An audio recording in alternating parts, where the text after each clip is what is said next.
Hey, Skelly Bones, how's it going? I think we're good.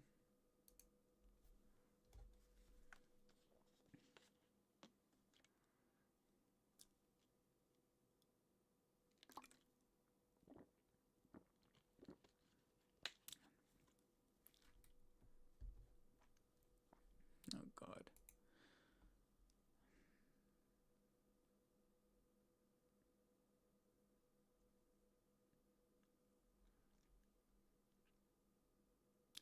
So far, it looks like the webcam is good, only because I'm a little worried that the webcam might be a little askew because. Yeah, I think it's fine because I have to fix this. There's this like little adapter that holds on to the little ball that it's supposed to be tight, but it broke, and because of that, the webcam is kind of loose on uh, on the thing.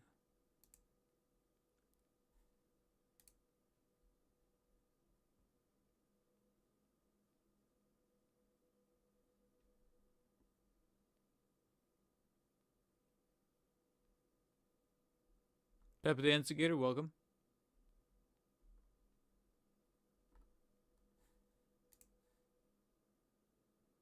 You still haven't fixed it? Yeah, you remember? Yeah, no. And the main reason is because, like I said, my infrequency of streaming, like I don't really do this even that frequent. I don't do it weekly or anything like that. This week we definitely have some good topics. As Peppa Instigator pointed out, we do have some interesting topics, and it's because of the build up of those topics that I felt compelled to stream. For sure, I wanted to stream this week. I just didn't know um when. There was a part of me that kind of wanted to stream yesterday, but then I thought, let me do it Thursday. I don't know why Thursday felt a little bit better, especially since there's a greater chance. I could be wrong, but is it just me, or there's some schools in the country that don't even do 5 days anymore? 5 days. They don't even do Monday through Friday anymore. They do Monday through Thursday, and then on Thursdays they let out early, just to give reason for the teachers to not even bother anymore. Which means likelier for some people to drop in, tune into the stream maybe. And so I was like, all right, let me not do it Wednesday. Let me do it Thursday. And on the off chance that maybe there could be maybe something that just kind of, to be honest, it was also kind of a good thing that I didn't stream yesterday, just to allow a little bit of extra time for some things to drop. Um, like for example, there was a tease by LPZZ slash UP Viewers that will be talked about towards likelier towards the end of the stream, because at the very front of the stream, of course, like I teased in the thumbnail, let me actually break it down here. We have, of course, Toyfair that happened this weekend, and with it happening, naturally, I was going to talk about some of the things that were showcased at Toyfair, which I gotta be honest, I don't think was really that bombastic of a Toyfair. If you really want to look at it that way, there was like one specific company that we were probably looking to in regards to showcasing something, but apart from that, it really wasn't a toy fair that kind of lit up the interwebs, even though there was a brief period of time where Toy Fair and everything that was kind of showcased the Toy Fair was kind of trending on X slash Twitter. But at the same time, I can't decide whether or not it was genuinely trending, or it was simply just something that Twitter X was kind of just funneling towards me, because the algorithm on X slash Twitter knows that I frequently check out toy news being brought to me by folks like Toy Shiz, Toy Bro, Paternia, um, Marvel something or Legends something, who obviously skews more towards the Marvel Legends side of things. Couple In Pursuit of Toys, I think, is another channel or another account on there that frequently talks about things that have to do with Toy Fair. So obviously we have stuff that was showcased at Toy Fair, more specifically the stuff that was, or I should say, lack thereof, from McFarlane Toys. But further to the point, and probably a bit more important to those that tuned in and were kind of frequenting the news coming out of Toy Fair, the stuff that was actually shown in fully realized 3D plasticky form, Mattel actually had some prototype stuff to show. And then in tangent with the stuff that was on the ground floor at Toyfair. And McFarlane did make a announcement on the eve of Toyfair, Friday the 13th, that they were going to be picking up a new license. God only knows if they're actually going to be doing something with this license in regards to how I felt about a prior license that could have been a nice foundation to build upon with the loss of the DC license, only for me to now realize that they might have squashed that as well. So the future does not necessarily bode well, or at least, patterns that were established prior doesn't instill the best form of confidence for this new license. We'll talk about it. But like I said, the Mattel stuff, not necessarily coming out of Toy Fair weekend specifically, but I guess a few days prior, NECA announced that they were doing Tim Burton Batman figures, which is not necessarily their first rodeo in that property, but they're kind of dealing with on a felt goods cloth style with some mixed reception, not just from the masses, but also from myself. And we're going to cap it off with that LPZZ / Stupefying Viewers tease that is probably the most blue ballsiest of teases to ever tease, considering what, not so much how or why or what they teased, but rather when they teased it. All pertinent to time. So yeah, those are going to be our topics today. Maybe a Spider Noir quick impression. I guess while we wait for some people to kind of come in a little bit more, I did watch the trailer. I watched it with my girlfriend a few days ago, so you guys are not going to be able to catch a reaction here. And for damn sure, I'm not pulling up the trailer and reacting to it or breaking it down now, because that is, even though it's a Prime show, it is being technically developed by Sony, obviously, because they own Spider-Man in that regard. Not necessarily their first partnership with Prime, because if you guys don't know, The Boys is technically a Sony production. It just happens to be distributed on Amazon Prime Video. But The Boys is Sony, and obviously anything that The Boys related is Sony, so that includes Gen V, as well as Spider Noir coming up. You got it twisted if you think I'm going to show a trailer that's owned by Sony on this live stream and risk shutting down the rest of the live stream, let alone have the VOD be struck down. I'm sorry. I can't take those chances. If you have folks like even Angry Joe getting blocked for the Spider Noir reaction, especially being done here live, where I can't do any kind of like editing to mask it, to like create an opacity or put things over it or cut out the audio in certain segments. I'm not gonna do that. But what I can do is give you guys my quick impressions on the trailer that I did watch already a few days prior, which is that I love the consistency that it's still Nicolas Cage as Ben Parker. He's still doing the mannerisms. I like the way that the suit looks like in person. I like the old-timey feel, kind of drawing it back to that old detective noir style from the Humphrey Bogart days, to the point where even Nicolas Cage referenced Humphrey Bogart in his performance. I think his quote was that he's going to do 70% Humphrey Bogart and then 30% Bugs Bunny, which is indicated by his usual Nick Cageisms that you can even see him doing a little bit in the trailer where he's doing this. I'm like, I don't know what the hell that is. Some people have even theorized that maybe he's going to be turning into the actual Man Spider, because there's some like flashes of him with like makeup that makes him look like he's got like multiple eyes and such. So you even have some quick flashes of like some of the rogue gallery, or at least some older style of villains. Like I think we're going to be touching on Sandman. We have a young Robbie Robertson, played by Lamar Davis is his last name? I can't. His first name's Lamar. I can't remember his last. Oh, Morris, not Davis. Lamar Morris, who was in Game Night, who was really funny in Game Night, and SNL, the SNL movie, in which he plays. I don't think it's his father, but I think it's like his grandfather, who was originally in SNL back in the 70s. So that was pretty cool. But apart from that, I'm probably in the minority who thinks that the swinging. I know it's only one shot, so only time will tell. Like some of the fight sequences look good, but I feel like it's coming out in like 3 months. I feel like they could have shown a little bit more of like the action. You have like a couple of punches here and there, but I'm nervous that it's gonna be pulling a Fallout where they tease cool things in trailer, but frankly, I just don't think those things paid off. Like the swinging, like that little snippet in the trailer is probably how long the shots of him swinging are actually gonna be in the show. You get me? And AI has ruined so many things that sometimes even when a visual effects shot is done by an effects house, AI has gotten so good that sometimes it's difficult to not raise an eyebrow and look at something and go, was that made by AI? Even if it ends up being an effects house, which there's a good chance that that swing shot in the Spider-Noir trailer was done by an effects house. But it's got that like shading to the lighting. There's something to the lighting that I'm like, I feel like I've seen this in an AI clip before.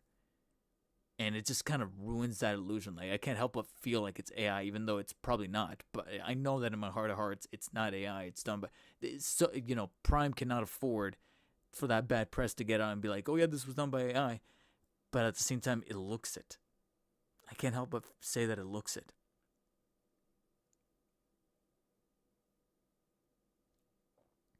And like I said, I think a bigger worry is knowing that those swinging shots, the length that you saw them at in that trailer, are probably how it's gonna be in the actual show. And I think I referenced a few moments ago that I hope that they don't pull a fallout in that regard, because to try to keep it vague, I finished season 2. I watched the finale not the day it came out. I think the day after it came out. So the week that it came out, I saw the finale for season 2. So me and my girlfriend are completely caught up. We finished season 2. No spoilers. So if you haven't finished season 2, I'm not going to spoil anything. I'm just going to keep it vague and saying that some of the things that they teased as like a oh shit kind of moment in the trailers, the length that they are presented in that trailer is practically how long they last in on screen when you watch the episode.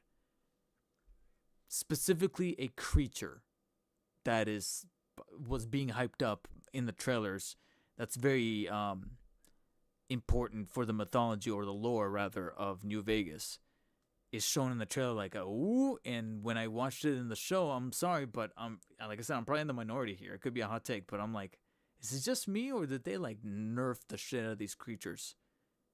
Because they're just cutting around them.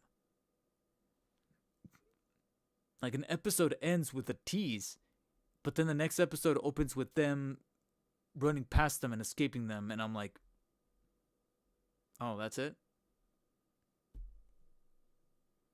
And you can make the argument that maybe they revisit these creatures later, but even then I'm like, by then it's kind of too late, I feel. I don't know. I'm probably in the minority with that. I personally feel like I might have liked season 1 better than season 2. And even then, season 1 I liked but I didn't love. There were some aspects about Fallout as a whole that I can't get into, especially with how there's moments where we gotta stop with the needle drops. I understand that it's important. I know that the whole radio thing is important in Fallout, but I feel like I'm able to digest the whole old-timey music in the games more because I have agency over it. I can control the radio, and if I ever don't feel like listening to it, I can turn it off. Whereas when I'm watching the show, the song is still going, and I'm like, all right, can we just have like a regular score here? That's actually really good when it props up by Ramin Djawadi. Ramin Djawadi, I think is his name. He's the Game of Thrones composer. And when he does either original music or cues from the actual Fallout games, it's great. But ever so often, like I said, they drop these like old-time songs, some of which I recognize, some I don't. And there's times where I'm just like, why is the song still going? Especially during some cringy numbers where I'm like, all right, this is taking up space. Can we just move on? I don't know how we got to like a Fallout rant, because it started off with a Spider-Man War, quick impressions of the trailer. Overall, I did like the trailer, and I do like that they're releasing the show in both black and white and in color. I have yet to decide which one I'm kind of leaning towards black and white, but at the same time, there's a part of me that's like, what if we watch it in color? I don't know. I'm like 55-45 of which one I'm gonna watch it on. I don't know. What do you guys are at? You gonna watch Spider Noir in color or in black and white? Let me know in the chat. Big Whopper 6501. Welcome to the stream. I'm gonna miss the McFarlane DC line when they cooked. They did, especially in some of those early years. To be honest, 2022, 2023, even 2021. To be honest, because that's where we got some of those Arkham figures, like the Arkham City, no, the Arkham Asylum Batman, some of the Dark Knight's metal stuff where they went hard on sculpting and paint. I hope there's a good central mystery to the show, maybe like a whodunit aspect. Yeah, I mean, that would be appropriate for him to be a private investigator. And supposedly there's like a synopsis or something that explains why he's using the Ben Reilly name. But the trailer didn't transcend or relay that information, so I'm still kind of confused as to why it is that he's using Ben Reilly as an alias instead of, even though this is supposed to be the Spider-Verse interpretation of the character, since it's still Nick Cage playing him. So I'm like, why are you going by Ben Reilly, even though in that first movie you literally have an intro scene where you say that your name is Peter B. Parker or Peter Benjamin Parker. So I'm like, why are you going with Ben Reilly? But someone explained that he's using the alias to cover up his real name for some reason. But I'm like, to me it screams legal. It doesn't sound like a creative choice. It sounds more like a Sony thing saying, hey, keep that separate. I'm sorry. I'm hoping I'm wrong, but it sounds like a legality thing. Just like with, again, going back to Fallout, there's a literal recast of a character in Fallout Season 2, even though they still kept the Season 1 actor, because it's almost like they decided to switch at the last second for popularity or for optics rather than a creative decision. So I'm like, what are we doing?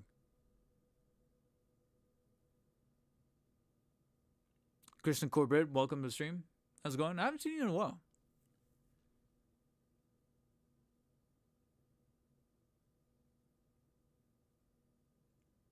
Black and white for me. Yeah, I'm leaning towards black and white, but there's still that, like I said, that 40-45% chance of me that kind of wants to do color. But even then, I think they did something interesting where even the colored one still has kind of like this muted. I'm not trying to say this as a mean thing, but it kind of looks like an Instagram filter where some colors are still kind of taken out. That makes any kind of sense, even in the colored version where it's predominantly black, brown, some teal, gray. You know what I'm saying? Like the cinematography still has a very specific tone. That, yeah, at that point you might as well watch it in black and white. Most likely a legal mandate by Sony. Yeah, I'm thinking that too, where I'm like, there's really no reason for why he, in the big picture of things, like I said, I'm pretty certain that someone's probably going to comment and say, oh, there's a reason that was in the synopsis. And I'm like, if it was in the synopsis, they probably would have put it in the trailer. But you know what they did put in the trailer? That window that says B. Riley. And I'm like, if you didn't explain that away, you just showed it.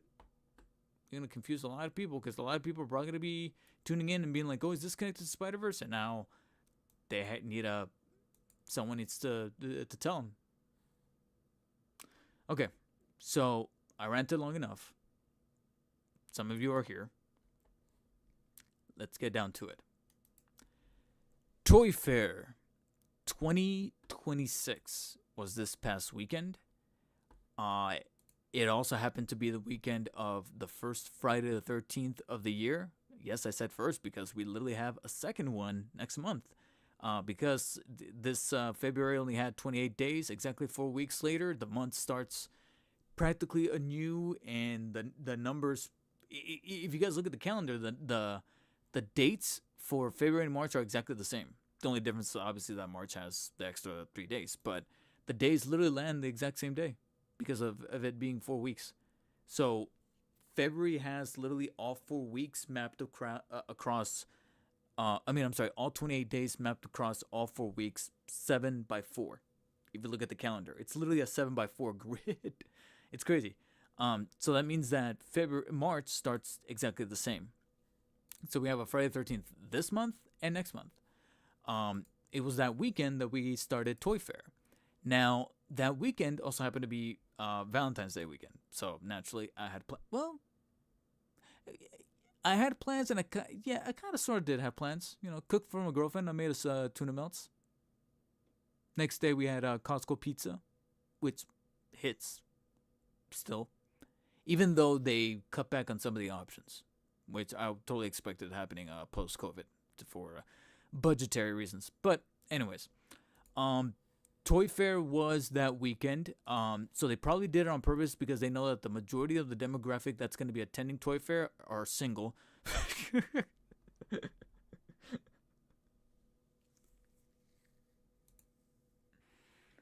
uh, so there really wasn't going to be a drop down in numbers.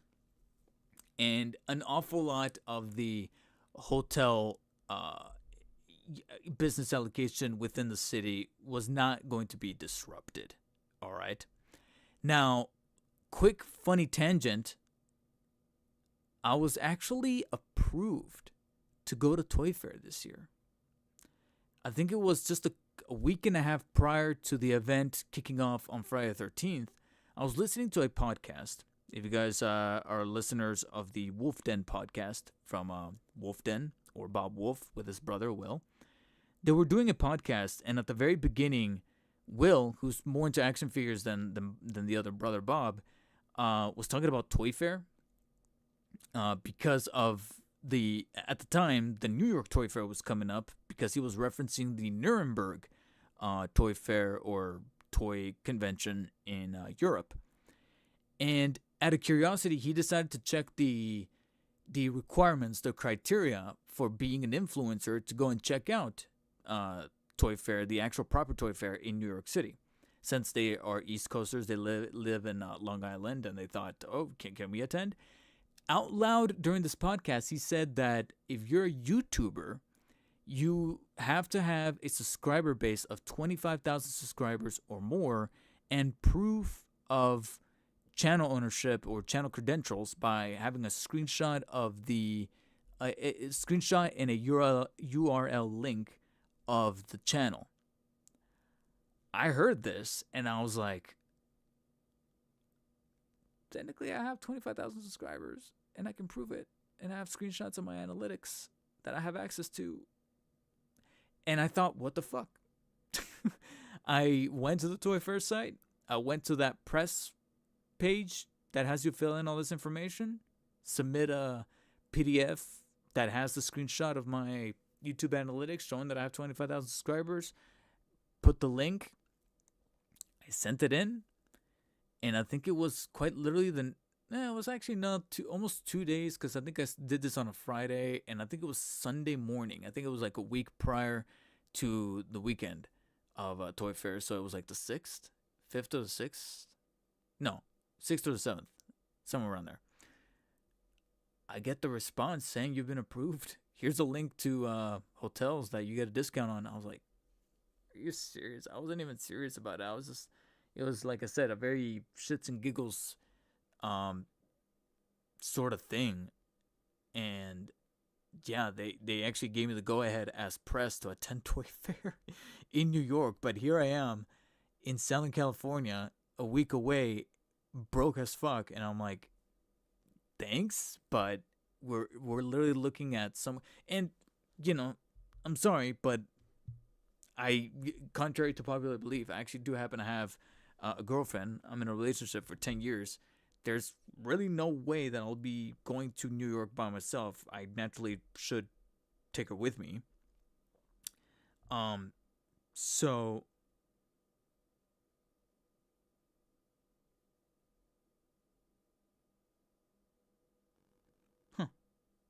weird. Sorry, just got a email for a position that I applied for.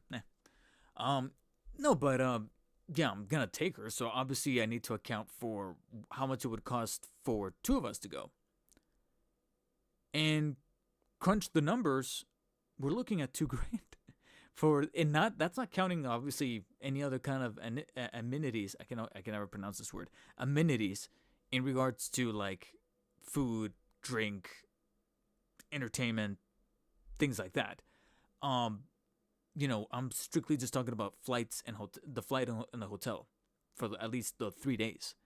$2,000. And I was like, yeah, we can't scrunch up $2,000 in a week. And she was about to start up a job, or she had just started a job. She's just starting a job right now. She's still in the probation period of it. So I'm like, there's too much going on that I'm like, it literally doesn't make any sense. So here's to hoping, guys, that if I'm still doing this YouTube thing, I'm still talking about action figures, still have the passion for it.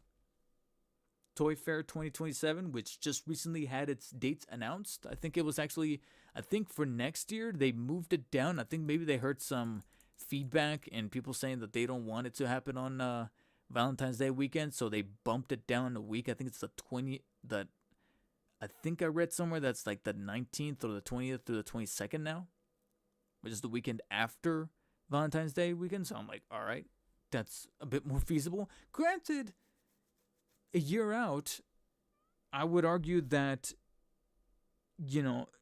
it could be seen as romantic for me and my girlfriend to spend our Valentine's Day in New York. That's not a bad way to go about it, but who knows. Petter Pet, welcome to the stream. First time I've joined a live. Been following since 2008, all the way back to the Black Spider days. Thank you so much, man. Appreciate it. Stone Capybara, welcome to the stream. Either you have the passion or you don't. We'll see. Multiple times I've tried quitting YouTube, but I kept on coming back. I always get 2 glizzies at my Costco. The glizzies. I think my brother-in-law, my girlfriend's brother, got himself a glizzy. Still the same price. Or I think they upticked it, but only for like a few cents. Yeah, I lean more towards your film and video game videos, but always keep an eye on your channel. Oh, nice. I mean, my apologies since I don't do those as much now. Even though lately I've been getting the itch to finally play. I never played it before. Finally play Arkham Origins Blackgate, which is the side-scroller game, which originally I think debuted on the 3DS only, but then got ported over to PC. And I actually have it on PC, but I never played it. So I'm wondering if I should do a retrospective on that. Tempted.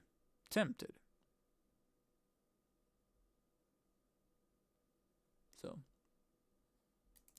we'll see. But anyways, that was my quick tangent on how there was kind of potential for me to go to Toyfair this year, but it was incredibly short notice from both a time perspective and a money perspective that I was like, it can't be done. But if I know that I can be approved for 2026, there's a good chance I could be approved for 2027 and I'll be able to attend then. In the meantime, I'll keep my eye out on any other styles of like action figure or toy conventions, Toyfair styled convention things that can happen here in the West Coast. I understand that technically we have one sort of coming up, even though it's not really a toy convention, but rather just a pop culture convention in its entirety, which is of course at the end of March, and that's WonderCon. But again, my girlfriend's in a probation period right now with our job. I want that to stay a little bit more prioritized, so we'll see how that happens. But just because I didn't attend Toyfair didn't mean that I wasn't keeping up with the news that was happening at Toyfair. And as tempted as I was to like grab my camera and immediately film something, I was like, I should really let time go by to see if we get like some better pictures, some that aren't so blurry, some that aren't so very spur of the moment, because it's very easy to take photos and instantly dump them that we're filming on the phone, or capture on the phone.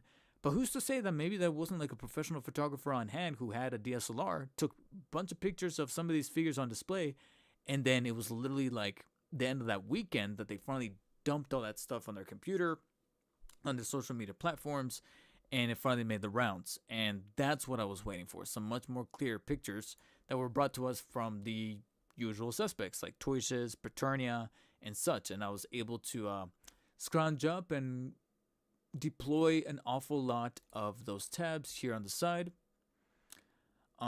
Yes, do a retrospective, that would be great. Yeah, I'm thinking about it. And plus I hear it's not even that long of a game. I hear it's like 7 or 8 hours, so that might be the game to play while I take a break from Dragon Age Inquisition, because I'm playing that right now.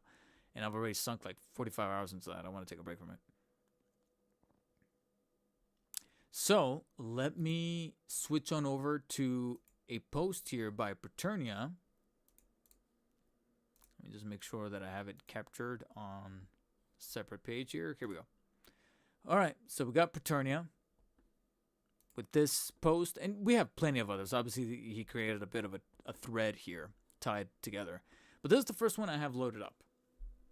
And we definitely have photos from some other people that I tried my best to have organized here from some other accounts that also kept tabs on what was revealed at WonderCon. I just talked about WonderCon. At Toyfair. The first one that I really want to get briefly out of the way is that there was an in-package look at that deluxe theatrical edition re-release. Let's not get it twisted. It was a it's going to be a re-release of the Dark Knight Trilogy Joker, which was originally included in the Dark Knight Trilogy Build-A-Figure.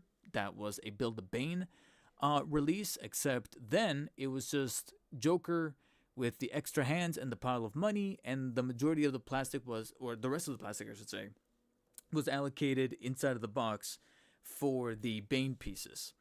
So what McFarlane is now doing is releasing deluxe theatrical edition versions of these figures that a lot of people may or may not have missed, and are now re-releasing them in this deluxe theatrical edition label, only this time not Build-A-Figure centric, but now packing in with this loophole or workaround by stamping the 17 plus age restriction on the box. And that, I guess, allowed WB to say, okay, you can toss in guns into the package or weapons of some sort. And so naturally now this Joker is going to come with the previously included hands. Although I'm curious to see, what is this hand that looks like he's holding something? I'm not 100% certain if this is a brand new hand. That'd be dope if it's the pencil.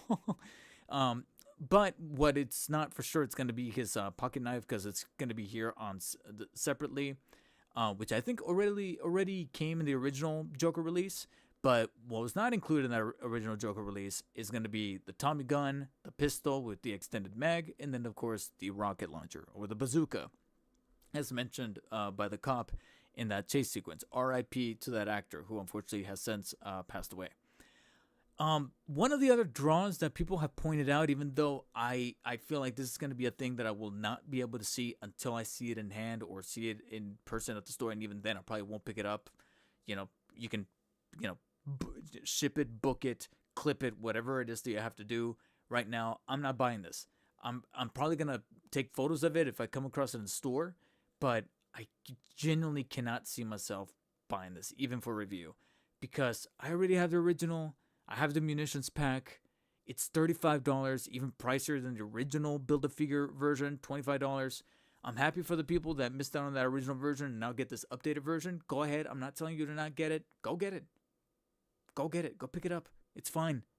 That's fine. I just don't see the appeal for this for me personally. But that's it. That's fine. And like I said, the only thing that is frustrating, but, I'm not going to make grounds for like petitioning or sending messages to McFarlane. I'm not doing that. No. It's just a bummer that there was some R&D time put into this where there's still some figures on the list that have never been made, like a classic Poison Ivy and all these other figures. They're still on that list, and meanwhile, this is what's being looked at. Either this, or if I have McFarlane's Twitter feed right here, these other deluxe theatrical editions that are going up for pre-order the same day, which is going to be the Dark Knight Trilogy Bane. So this time he's taking the Build-A-Figure pieces, assembling them with some other accessories in the box, and the Christopher Reeve Deluxe Theatrical Edition. So $35 a pop. Figures that we've gotten before, but this time they are going to have a few more things included. But the main focus is for these figures to reach the people who missed the original releases. I already got the original releases, so I don't really need to pick these up. I know that one of the big draws is the smiling head for the Christopher Reeve Superman, but to be honest, him smiling, he smiled in the movie. I'm not saying he didn't smile, But in regard, strictly talking about this figure, the smiling head, if anything, does away with the Reeve likeness. And in turn makes me go, okay, I kind of want it even less now. But all of these are going up for pre-order March 5th, so mark your calendars if you guys are interested in that. But that was the first thing that I wanted to kind of tackle directly out of the McFarlane toys side of things with what was shown off at Toyfair. Let me take a sip of water while I catch up on the live stream here. Nate Castro, welcome to stream.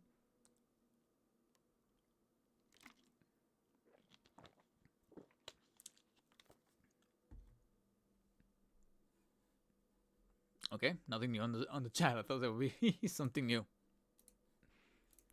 Okay, so I've already beaten that topic in regards to the re-releases. Like, if you missed out on the original and this is your opportunity to shine with these figures, go ahead and pick them up.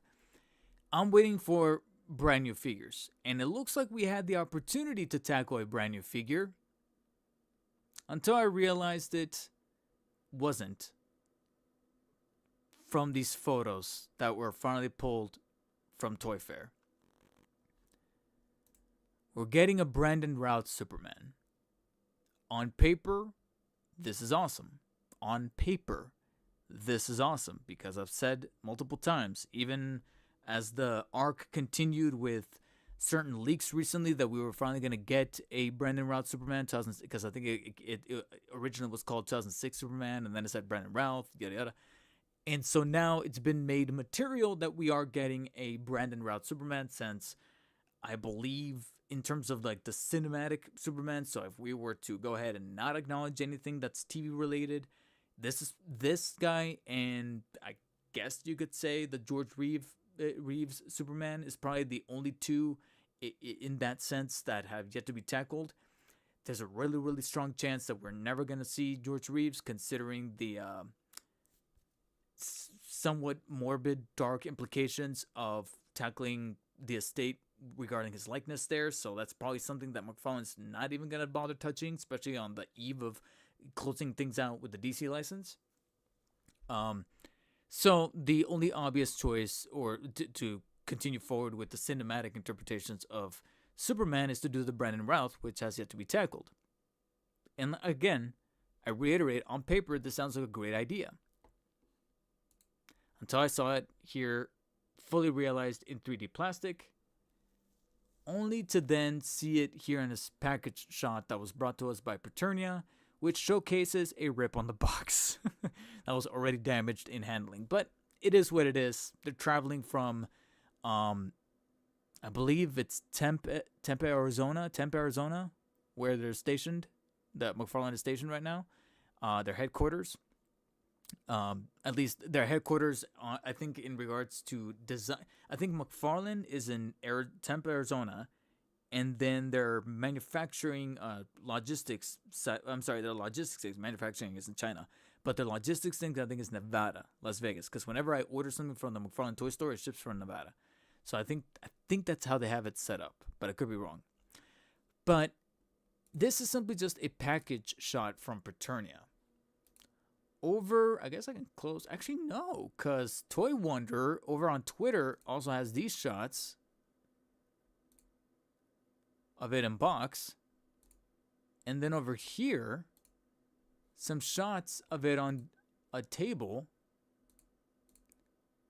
There's a shot of the back of the package, which only made sense for them to use the poster right there. Okie dokie. That's fine. You can tell from the buildup in my voice that I'm gearing up for a potential rant. I could have sworn I had more. Okay, fine. I'll just do it with this one. But then we have the shot of it out of package here. Now, this could be seen as a hot take. I actually don't mind the head sculpt too much. I know that, again, it's still leaning towards that thing that I've often said McFarlane has a tendency to do, which is that he goes for these very characterized portrayals of live action people. Like, they're not the most super realistic. It's almost like someone drew a caricature. Like for example, when you think of Jack Nicholson, for example, and you see him in like animation of some kind when he's like parodied on Animaniacs or whatever. Obviously, or when Robin Williams would make fun of him and would parody him in Aladdin, they obviously draw the eyebrows super exaggerated because Jack Nicholson is known for his eyebrows. I feel like when McFarlane makes head sculpts on live action people, he kind of does that a little bit with the design team, where he kind of emphasizes certain things about an actor's characteristics, real life characteristics, to say, hey, it's that actor, even though it ends up coming off cartoony. We're not asking for like live action interpretations. You can only do so much for a figure that's only going to be going for $25. We'll be revisiting that price point in a few moments now. So I know that some people were not sitting well with this head sculpt. Like I said, it could be a hot take, but I actually kind of like it. I recognize that it's Brandon Routh. I don't see 100% of Brandon Routh, but I can recognize, like, if you don't show me the suit and just show me the head sculpt, I'll be like, I think it's supposed, I'm going to say the word supposed to be Brandon Routh, but I'm not going to instantly go, it looks exactly like him. No, I'm not going to say that. I'm just going to look at that set sculpt and be like, is it Brandon Routh? Question mark. Like, that would be the first. I won't say any other actor. That would be the first thing I would say. And they'll be like, oh yeah, it is. And I'm like, yeah, I mean, the face is a little long because he didn't have that long of a head shape. Jaws drop down a little bit too much, and the lips are doing this a little bit too much. But then you get to the eyebrows, and I'm like, yeah, he did have the thicker angled eyebrows. The curl was on this side with the hair combed over towards his left as opposed to the right. And hell, the blue eyes look, funny enough, the blue eyes look much more natural here than it did actually on him in the movie. To this day, one of the off-putting things is the very bright blue contacts they gave him to imitate Superman, because he's got brown eyes instead. So yeah, hot take, the sculpting for the head is not terrible. I don't think it's the best, but I don't think it's that terrible, because I saw some people say that it's trash. It's when we get to the body that then the problem rears its ugly head. Because even though I like the color coordination modeled after the proper shading of like a maroon red in the movie, because he did technically have this style of red in the movie. It was more like a burgundy maroonish red, bloodier red, as opposed to or I don't want to say bloodier, much more mitigated red. On the symbol is also correct. They got the accurate symbol stamped on there. I actually kind of dig that it's not a paint app. It's actually kind of raised. It's got like the sculpting on it, so that's pretty neat. And of course, you're gonna have the wired. It does look like it's gonna be what? I'm praying it's wired. Who knows? Wires are very hit and miss right now with McFarlane. But you got the same sort of red happening for the underpants, the utility belt also with the same symbol right there, and the boots. But it's once I saw the boots and the giant feet that I was like, wait a minute. And as I scanned the legs and the torso and the arms, I was like, you gotta be kidding me. It's the Christopher Reeve book. That's it. It's the Christopher Reeve book repainted.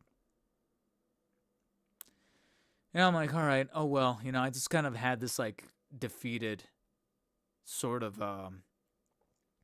feeling, only for that defeated feeling to then turn into actual like anger and annoyance when I went back to the box. And there's definitely time, because this is just a preliminary Toyfair reveal, so there's time for them to fix this. I understand that there's still some time for them to fix this, but it's incredibly alarming that when looking at this box, I noticed that there was literally nothing else in the box except the traditional base and card. There's not even extra hands. But because it comes in this style of box, it's likely going to be priced at $24.99 or even more, $25, $26.99, like GameStop sometimes likes to do, or BBTS with that little uptick. But you don't even get extra hands, and you're utilizing a pre-existing Christopher Reeve book? So my argument is, how is this different than the blister card releases that have been popping up at Ross for that cheaper price, that $20 or $18 price for those Ross budget friendly, broke bro release pickups for the people that are hunting down at Ross? How's this any different? Because the box is bigger? So shouldn't this be $18, $19? Now I know someone's gonna say, "Oh, you're getting the cloth cape." Yeah, how much you want to bet it's not gonna come with the wire? This is looking pretty flat right here. If it had a wire, it would be probably bouncing up a little bit more. I'm sorry, but this is probably what ticked me off, is that there's just so much being wasted on this Brandon Routh release that it's almost like someone had it out for Brandon Routh Superman and said, we don't need to do a collector's edition or deluxe theatrical edition. Stick the Reeve buck, just plop it in there. And again, speaking of defeatist attitudes, I'm getting a defeatist vibe from McFarlane, because this is actually a perfect segue into another concern that I had from the McFarlane booth over at Toyfair, judging by some of these photos. Because let me check out Toy Wonders page and see if he's got photos of the McFarlane booth directly. Actually, this is really weird because now I'm not seeing any of it right here. Just product stuff. How the hell? How did this happen? How is this posted and then when I go over to media, it's not there? That's weird. How does that work? That is weird. How does that happen? Oh my god. Actually, no, I have to go further down. I'm not... Okay, because I saw this right here and I thought that these were old, but no. Okay. Here we go. All right. Yeah. It's over here. Some out-of-package shots of that Joker with the better paint apps, supposedly. I personally don't see a difference, except maybe there's more black on the eyes, but apart from that, I don't... Improved paint apps. What improved paint apps, to be honest? Like I said, hopefully it's a thing that I'll have to see in person. Okay, so he does not have more photos of the McFarlane booth, but I think I have said photos pulled up over here, kind of, sort of, because Paternia was able to showcase a few more of those 6-inch Adventures of Batman 66 style figures with Black Manta, Aquaman with a patch. I want to say that's like Lex Luthor or somebody else. I don't know who that is. You got this Bizarro Superman, the Super Friends version, more of the Adam West looking, or Super Friends Batman, Super Friends Robin. And then over as part of this thread, some more stuff shown off at McFarlane, like the Todd's Mod stuff. There's some more Todd's Mod stuff. You got that static shot right there, which I think it's already been released. This Fidgetal Batwoman right here on the side, that's definitely been released. Got some more shots of like Jokerized cowls, those 1/3 scale cowls. Speaking of those third cowls, I could have... Oh, up here. Got this Azrael Batman one, the Batman Beyond one right there, Red Hood, and some of this stuff. But you're sensing the pattern, right? The pattern that's it for figures. And then another Build-A-Figure wave for the animated series DC Direct stuff with yet another Batman. Only this one's got this like little purplish kind of tint to it, with Zatanna, Mad Hatter, and the Clock King, who I think is a newer-ish figure. So I'm pretty certain that some people are probably going to be hunting this guy down. But again, we're dealing with like these DC Direct figures are smaller, feel a little cheaper in hand. I've burnt out on this wave, if I'm going to be brutally honest. I'm burnt out to the point where there has to be this like majority rule approach to where like the majority of the wave looks enticing, then I'll pick it up at Ross, because there's already been like 2 or 3 of these waves dropping at Ross for $8 a pop. So I'm like, why the hell should I even bother trying to hunt them down at Target for $35 each? So it's almost like $140 for the wave. And the figures, I feel them in hand, and I'm like, this feels like tiny, and it's like this, especially, I'm going to say the female characters. Like this Zatanna, $35. for this, and then whatever pieces are going to be part of the Build-A-Figure. Am I crazy? But yeah, you look at all this, and I'm like, that's it for the McFarlane booth? And I don't know where I'll be able to find it. It's not going to be here. But I could have sworn that... Let me switch screens here so that I can also check out chat. And... Oh, yeah. I guess I could check this out. In a matter of speaking, this kind of segues into another topic. So I guess... One other thing that was also shown off at the McFarlane booth was... I know that we're not big sports people here, but they did show off a little bit more of the previously teased NBA articulated figures. Gotta be honest. At first, it looked alright until I saw that this was supposed to be LeBron James. And I'm like, yeah, like this person said, if you didn't see the 23, would you be able to tell that this is supposed to look like LeBron? I'm like...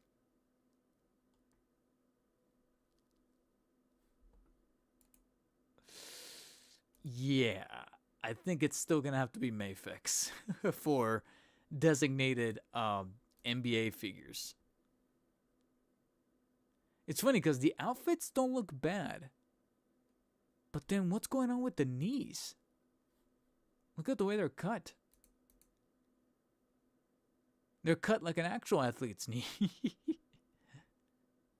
Like, again, this is another one of those things where, like, on paper, it probably sounded like a good idea, but now I'm like,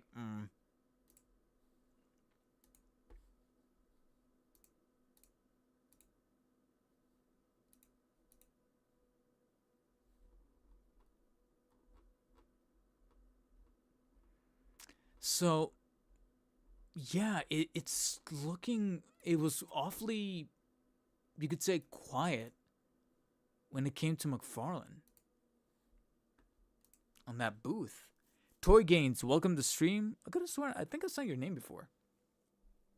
Leia Garcia, welcome to stream. Is it not the same as the classic Superman smile? Did it come with the Superman smile? Because I have the Christopher Reeve Collector's Edition, but I remember it coming with like a default face and then a slightly angrier face. And that's it. Did it not? Damn, I can't even remember. Sup, bro? My bad. Driving. Been watching your channel for a while. Thank you for all the love. Love the videos. Thank you, man. Joker is a must. Don't have any of the previous. Yeah, that's the thing. Is if you never picked up the Build-A-Figure, the Build-A-Bane one, then go ahead. Why the movie Superman figures never have the wrists, pecs painted, drives me bonkers. Well, Toy Gains, in their defense, using quotes here, the movie figure, those movie Superman figures are not the only ones that are victim to that. I'm actually playing around with the Strange Lives of Superman figure right now.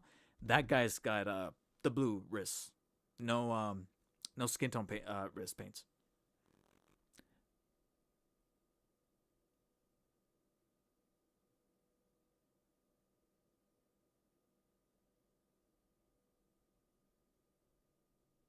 Plastic man, I'm crying. You see that plastic like that? The quality of plastic on Animation Wave is Leon's Vog given at Todd standards. And for Raid, welcome to stream. And that's the thing, is like they're previously DC Direct figures that he's kind of like, to use a video game term here, remastering. But then $35, and I'm like, and I've seen some Build-A-Figure waves. The one that came with the Christmas Joker, I saw that at Ross for $8. And even then, I was like, it's just Joker, but with like a Santa hat. It's very gimmicky. I didn't feel the movement. Plus, I was only at that Ross to try to find the Batwing, and I didn't find the Batwing. So I was like already kind of demotivated, and I was like, I'm out. But yeah, so I'm wondering where this silence from McFarlane is very curious. Because, dude, I've said this before. I'm probably just going to say this one time, but man, oh man, with the last year, this being the last year of the DC license, you should be like pulling all the stops to kind of leave a bit of a legacy. And it seems like you don't really want to do that.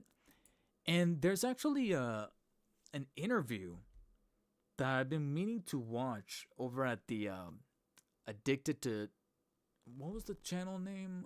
Let me see if I could pull it up on my YouTube. But it's a interview, and I keep putting it off because I want to listen to it while I'm working out, because it's a pretty lengthy interview. It's like 30 minutes where he talks about his upcoming things and what he wants to do post DC and all this other stuff. But I remember when I was kind of like skirting it a little bit, his body language, I wasn't listening to anything, but Todd's body language does look a little deflated. Like he's done. And I'm not trying to, put a guy down while he, kick a guy while he's down. I think that's how it's said, the saying goes. But it's like, dude, come on. Like, you can't, it really does feel like the DC Multiverse series, in almost its fullest sense of the term, is just kind of fizzling. It's not even going out with a bang. It really is fizzling.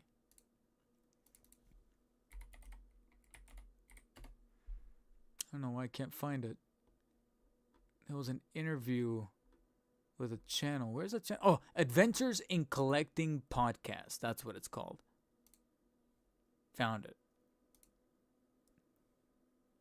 Yeah, it's like a 31-minute.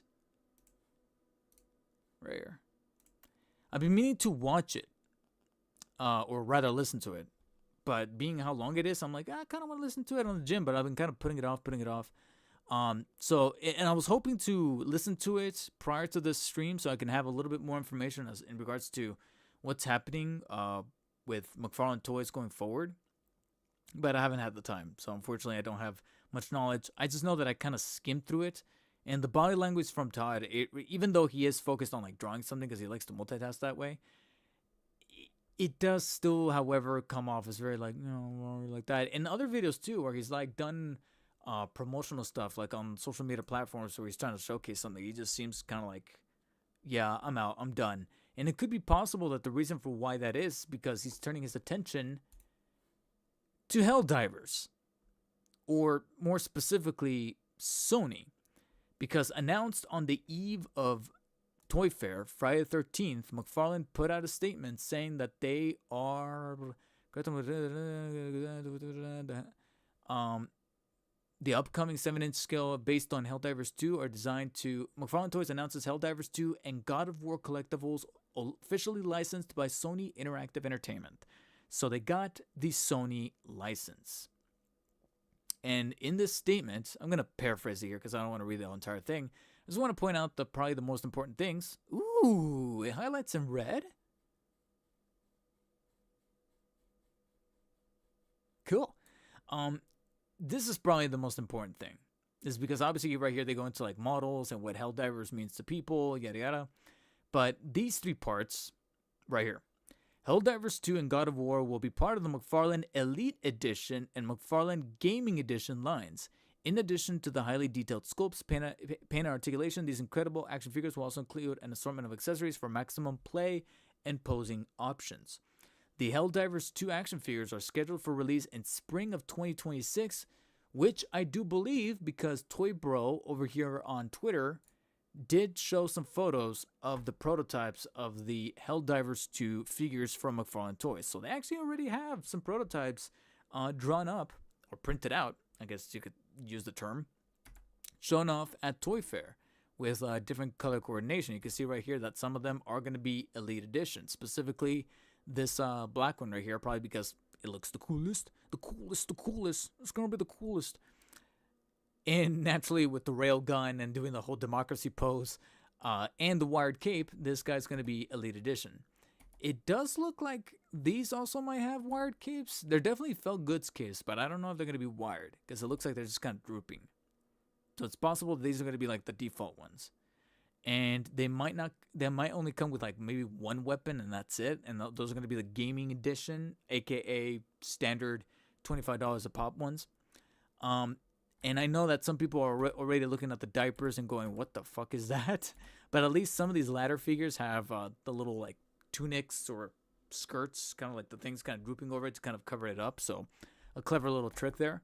And like I said before, on paper, Helldivers does sound like the kind of property that McFarlane would probably have a form of strength for, considering that you're dealing with characters that are often like dressed up in armor and helmets.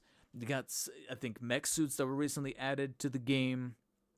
You got, like I said, a lot of like tactical gear, weapons, stuff that's very metal and cartridgey and all this other stuff. But of course, to me, the biggest draw is what was announced later, which is that they're also going to be doing God of War figures. God of War following in summer of 2026, which, you know, it sounds far away, but it really isn't, because we're almost already done with February. March is just around the corner. So don't imagine that these figures are going to take long to get unveiled.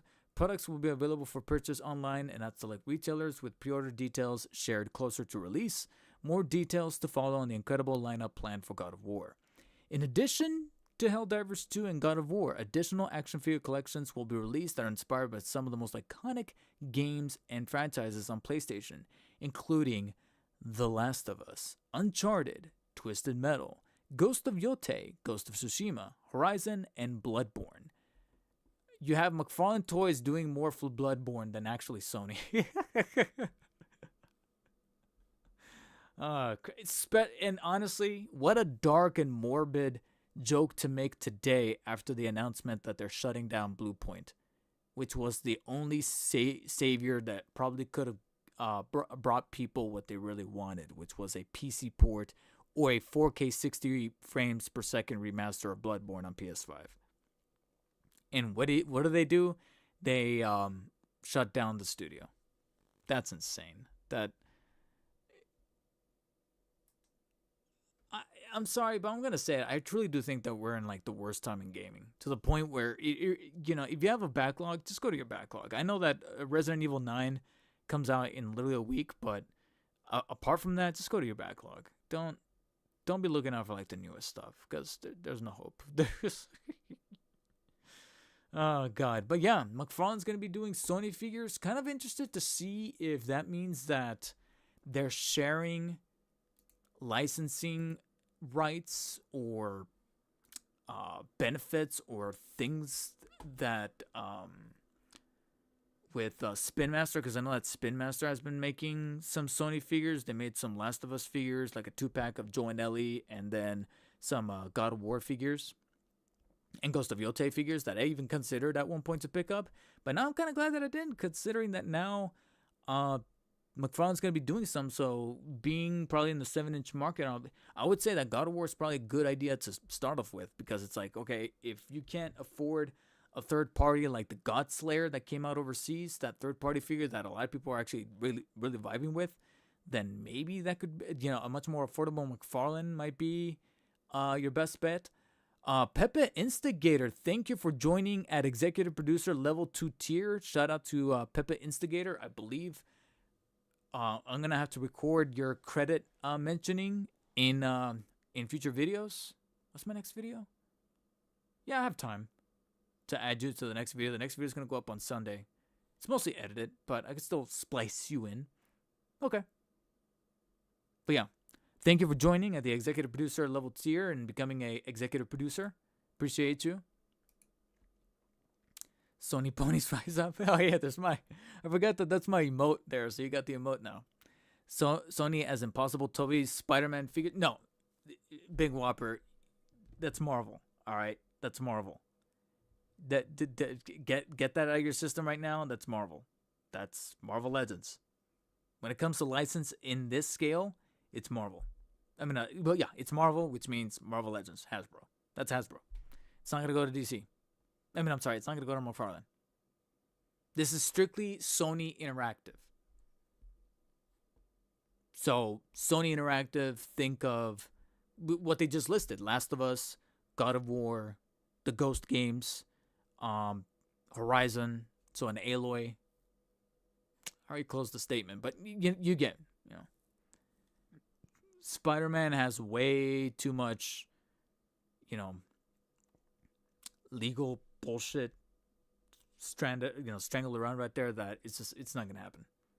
Spider-Man 2 video game action figures. Sharpshooter, first of all, welcome to the stream. Second of all, there's already Spider-Man 2 action figures. They're done by Hasbro. They're not gonna be done by McFarlane. No.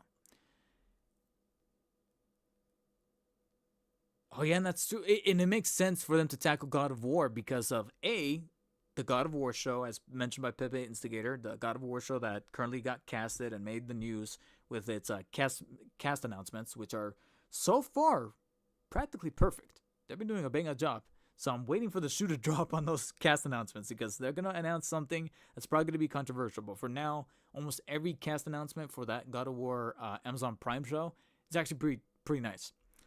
But if you guys have recently watched the State of Play, they capped it off with the announcement that they're remaking all 3 original Greek mythology games from the ground up. So it's not even a remaster, it's a remake. Because Lord knows they're not remastering them now that Blue Point shut down. So God of War is the talk of the town right now. So that means that with these God of War figures, don't be surprised if they don't even start with the Norse era. They start with the original Greek mythology era. And then on top of that, you also have the God of War side-scroller game that dropped the same day, which I hear is actually not that great, unfortunately. But God of War is actually coming back into the news cycle. And it's actually pretty smart for McFarlane to... from a business standpoint to buy, like I said, it makes sense for them to pick up this license. But now the execution is what remains to be seen. Because what did I say when they announced that Mattel was going to take the DC license and McFarlane was going to start slowly fizzling it out? I said that their next IP that could be a money maker is Mortal Kombat. And look how that's happening. Now, I don't know if I have photos, but I understand that there was some Mortal Kombat stuff shown at the McFarlane booth. But I don't know. I'm just sounding like a broken record because the majority of the Mortal Kombat figures that were shown at that booth, I don't have the photos here. I don't know if Paternia took some photos or if somebody else did. I don't know. I don't even want to look at them. But the majority of them were like repaints. Which I guess makes sense since like that's practically what they did in the game. They just repainted certain character models red, green for like Reptile and Ermac and etc. But don't be mad at me if that makes me not want to pick up the figures because I know that it's just a repaint with a different color for the blue or a different color for the yellow and you're just calling it Reptile. I'm sorry, it just doesn't move me. I'm not a completionist like that. To this day, I still haven't bought any of those Mortal Kombat figures. Not so much because of the whole repaint thing, but because you decided to price them at $30 from the get-go. And it's literally just the figure with one accessory, whether it be I think it's called the kunai with the string for Scorpion, the thing that he throws. Extra hands for Liu Kang, not even fire effects, just one pair of extra hands, and that's it. But I'm over here like, 30? I can't. I wish I could because from the get-go I told myself Mortal Kombat's going to be great. And then I saw that there were 30 and there was barely anything else in the box. I'm like, maybe I'll feel better when I see them in hand at the store. I've seen plenty of Liu Kangs. I've seen plenty of Scorpions, plenty of Sub-Zeros, plenty of Molinas and Katanas. Not once did I look at it and said, this is the date. No. I still haven't picked one up. So I'm like, for $30, the only figure that they showed off at Toyfair, Mortal Kombat related, that I was like, oh, maybe, but even with $30, I don't know, is that Johnny Cage. So if that's how it ended up happening with the Mortal Kombat license, what rules out the possibility that might happen with the Sony license? Yeah, we got these Helldiver figures. $30 for the standard edition, $50 for that elite edition. Is it really going to move like that? Is Helldivers that big of a property to move like that? Okay, fine. Let's go over to God of War because I know that God of War is a bit more popular. An elite edition Kratos with a felt good skirt. He's got the blades of chaos. He's got the punching gloves he gets from Hercules. He's got the spear. I can't remember the name, but the spear and the shield that you can do that attack with. All these things. For $60, a little steep, but someone like me, I can probably be like, all right, I am a fan of those games. Maybe I'll pick it up. But it's telling that right now I can look at the figure in my head, kind of paint a picture of the figure in my head and go, How much you want to bet that articulating the guy is going to be a pain in the ass because McFarlane's going to paint a shit ton of white coating all over his skin to mimic the ashes that he's got on him. And it's going to be a bitch to replace the hands, to put the weapons in there, and to move the arms like he tends to do with body sculpted figures like that. I can already see it in my head. That's not a good sign that I'm already able to see that in my head.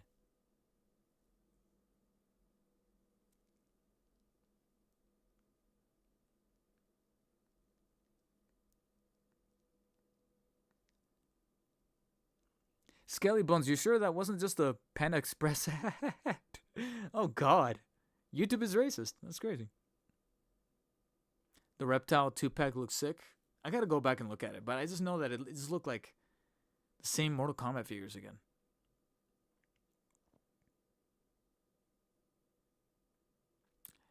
Skelly Bones, I think from licensing perspectives, yes, I think they could do Detroit Become Human. I just don't think it's popular enough that I think if it was popular enough, it probably would have been mentioned in that list of the statement. And the fact that it wasn't, I was like, I think more people know about Heavy. I think Heavy Rain is more popular than Detroit Become Human, if I'm being honest.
Hope he is interested in Mortal Kombat. That'd be dope. CM Brock, welcome to the stream.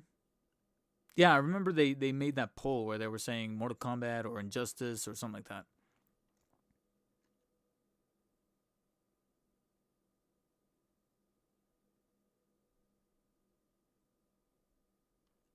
Hope they don't retcon Kratos in the remakes. It's funny how people were hyped, and then after a few days, people were like, uh-oh. There's some stuff in those original God of War games that were definitely products of their time. And I'm not going to... Because everyone's...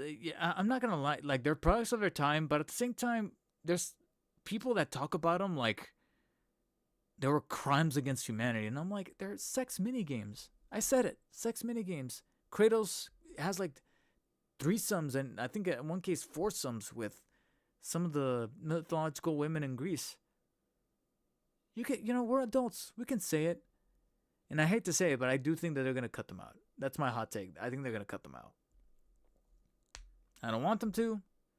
And it's funny because me saying I don't want them to, there's some people that stand on soapboxes and go, why do you want to see? You don't even see anything in the original games. The camera pans away and it's just implied with like the moaning and then you just see the QTE prompts. I'm like, fuck you. You know, you're like I said, you're just grandstanding. You're looking for a soapbox to be like, and just look down at people. I don't know why they do that. Like, God, it gets on my skin whenever they do that. But unfortunately, in order to appeal to masses, I'm predicting it right now. I think they are going to cut those minigames out.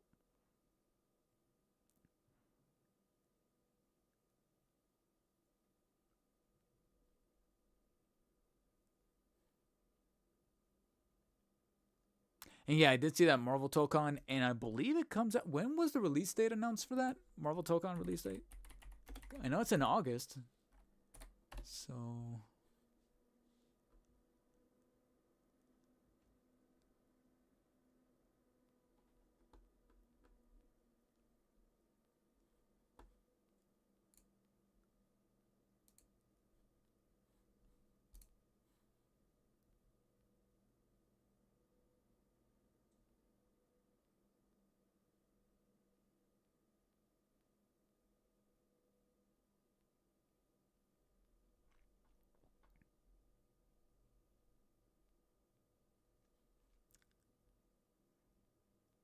August 6th. Okay, yeah.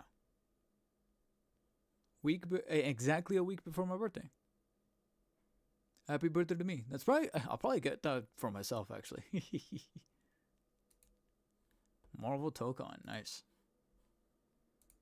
Does my birthday fall on a Friday the 13th? I'm starting to think it does. No, it's a Thursday, alright. Why is it drop on a Thursday? That's weird.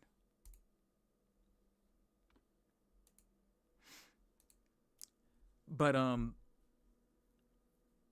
yeah, with McFarlane, it really does feel like things are fizzling with them, and it's a little unfortunate. It's because I can almost say that I was kind of there for the full ride, not with McFarlane Toys, but I guess specifically McFarlane Toys DC Multiverse, to the point where I want to do maybe two things. I kind of gave you guys a little bit of a sneak preview. Kind of want to do two things. One, I want to go through my entire DC Multiverse Batman collection, because I could be, out of pocket here, as the kids like to say. But I think I'm not too far away from owning every single McFarlane Toys DC Multiverse Batman. I think I'm actually within arm's reach of getting every single one. Because if I showed you guys the ones I have, that I started collecting since 2021, there's honestly, I want to say about just a little bit shy of a dozen left. Some of which aren't even brand new figures or unique figures. They're technically speaking repaints of existing figures I already have. And even then, I still have to determine whether or not repaints count. Because there's a part of me that's like, do I really want to get that for completionist, even though I know that I have the main... Like, for perfect example, I have the Arkham Asylum, Batman, and Joker from 2021. I think that's when they came out. Either late 2020, early 2021. But I know that since then they released, or around that time, around that window, they released those like gold editions of that Arkham Asylum, Batman, and Joker. And I'm like, do I need to pick those up? Because I already have the main figures, and those are just gold repaints, completely top to bottom. And from an aesthetic standpoint, I kind of don't like them, like to visually look at, because it's just them in gold, like a gold statue. Even though they're articulated, they're still action figures. They're just covered in gold, and you're missing an awful lot of the good detail for, like, especially for Joker with his makeup and such. That's why I'm like, is that really something I need to add to the collection to officially say I have every single Batman, like that gold Batman? I'm like, no, but certain. I think there's one there, the Batman Who Laughs that has the wings and that little abdominal armor piece. I don't have that one, and I'm like, that is probably something that I should pick up and add to the list. There's a couple of other Batmans. Oh, the Green Lantern Batman, not the corrupt one, because I actually do have the corrupt one, but the other one that has like a screaming face. It came out a little later, like in 2023, maybe early 2024. I missed that guy. I never bought that guy, so that guy I need to pick up. That guy needs to be added to figures that. So, yeah, if I showed you guys, like when me and my girlfriend went to Comics, News, and Toys prior to LA Comic Con, we stopped at a store called Comics, News, and Toys in Tustin, California. And she would grab a bunch of Batman, McFarlane Batmans from the wall and from some shelves and show them to me and be like, do you have this guy? Do you have this guy? And the majority of the time, like 85% of the time, I said, yeah, I have him. I have him. I have him. The other 15% would be either legit saying, no, I actually don't have that one. And I was pretty surprised to see that it was available there practically at MSRP. It was like $22, $23. And I'm like, and it's kind of old. And I'm like, shit, if I ever want to complete the list, I can come back here. It would be that 15% of the time would be either that reaction, or it would be me saying, I have the main figure, but I don't have this version that comes with either an extra accessory or it's a repaint. So I'm like, I don't know what I should do. What do you guys think? We're severely lacking on game-related figures. McFarlane, you know what to do, although I'm kind of starting to release my hopes of this, but Arkham Origins Batman, you never did one. There, speaking of figures that don't have to be repaints, that you can do from the ground up and really go out with a bang on. Arkham Origins Batman, Absolute Batman, which should have been in R&D over a year ago. And the new Matt Fraction Jorge Jimenez 2025 Batman, which, according to a leaked document out there that I actually have already covered on the stream, is being worked on.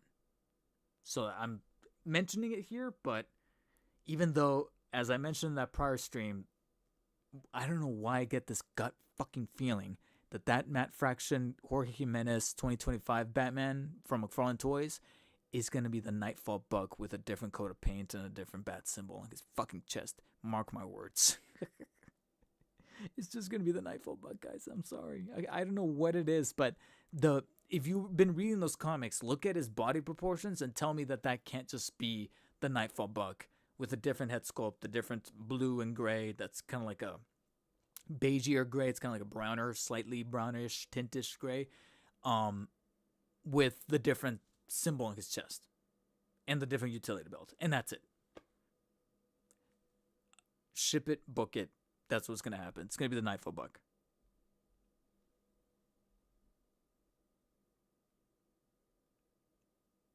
Pepe Instigator. Recently, whenever a new Absolute comic drops on Twitter, it drops on a Wednesday, it's actually trending on Twitter. Enough people are like, yo. So, yeah, like I said, I think it's a fatal mistake if McFarlane has not been R&Ding an Absolute Batman in the past year. Come on. I think the only holdup is probably them deciding if it should be a mega figure because of how jacked he is, or a standard figure. Which my argument is that it could be a standard figure because you know who's got the same proportions and you marked him as a standard DC figure? Devastator. Which is another Batman figure that I have to add to the list that I never picked up. And ever so often I see at Frankensons, but it goes for like $50. I'm like, a little steep for a standard DC Multiverse release. I gotta go check out Comics, Tunes, and Toys to see if he's selling it, if whoever runs that store is selling it for the standard MSRP, or at most $30. I'm willing to pay $30 for that.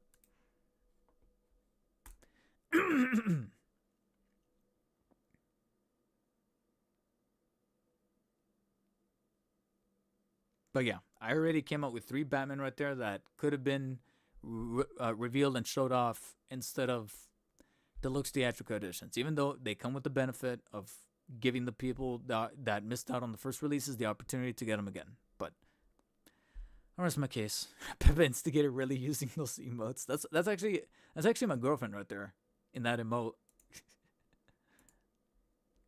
Caught a photo of her being goofy, and I was like, you know what? That's got to be an emote. I've seen a few of the Absolute villain designs on X, and it's pure nightmare fuel, but perfect for action figures. I mean, that's Todd. All gothic and Joker looks like the Violator from Spawn.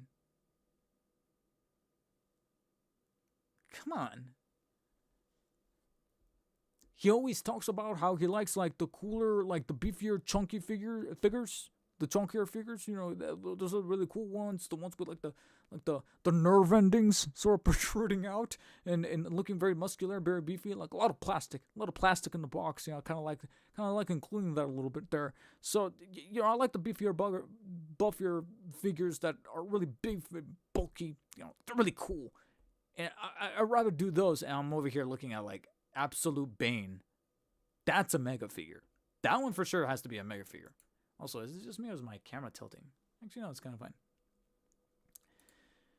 Frankly, with that discussion about the Sony acquisition, that kind of wraps up my thoughts on McFarlane at Toyfair. So naturally, that means that we got to move on to the next big one.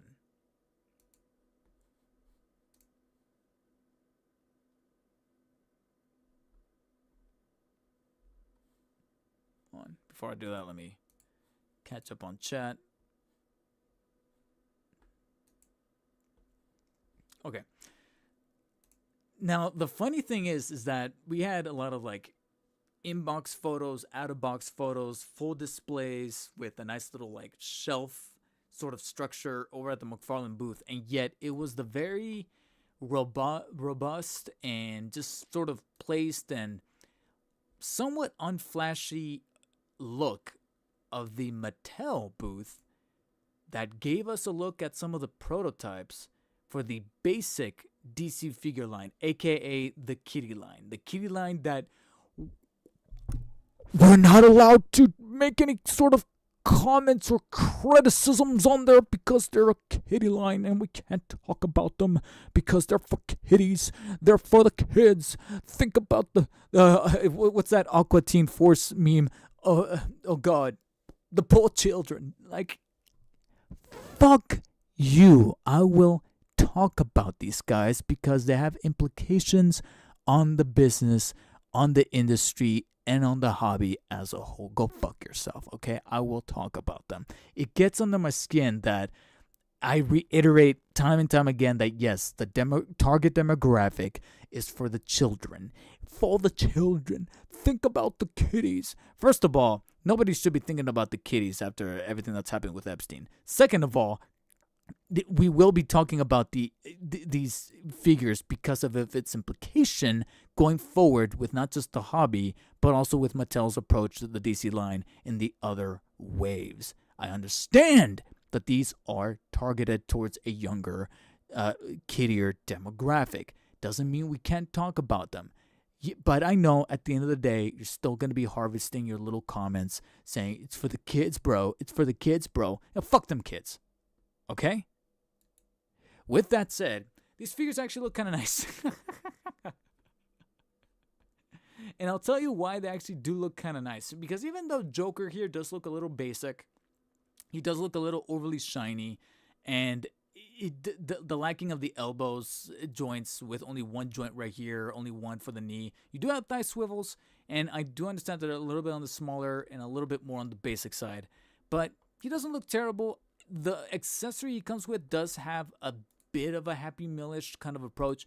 But to me, the figure that I was looking at in much longer, pockets of time is, of course, this Batman that for some reason they posed next to John Cena because that's naturally what you do.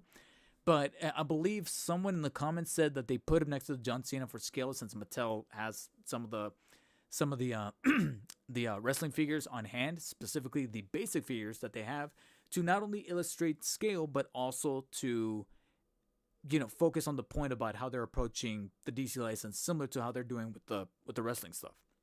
So you can see that he's pretty much on scale somewhat with Batman, though I don't know if it's like the posture or the way that they have the legs split up on Batman, but I don't know if it's forced perspective or anything like that, but it does look like John Cena is a little taller. I mean, John Cena, he's tall, but he's not that tall. I don't know hold on, now I'm actually kind of curious. How tall is John Cena? Just out of curiosity. It's not necessarily all that relevant, but 6'1". Yeah, he's tall, but he's not like super, super tall. And I believe canonically Batman is supposed to be like 6'3", 6'4". So John Cena is kind of edging him out just a little bit. But again, I'm thinking that it's either a perspective. I think he's farther back. And also I think Batman has his legs a little bit more open. So he's kind of squatting just a tiny bit down. But again, it's for the kiddies. It's for the kiddies. Can't talk about it. It's for the kiddies. Batman looks kind of cool, though. I don't know what it is, but here in these in-person shots, these DC figures, got Cody Rhodes there for some reason, even at the basic level, not bad looking. They're honestly not kind of bad looking. I wish that there was a bit more articulation, but I understand why it's not there. It's just wishful thinking. From a very basic level, they even got their own Jokerized Batman, so I guess we're going to have to lay off a little bit on McFarlane for giving us the Jokerized figures, even though he went a little overboard. But that's not to say that he's the only one that does them, because it looks like Mattel's doing them as well. You got a Jokerized Batman there. Got a Superman with a piece of armor and the crumped up beam effect accessory, which is pretty neat.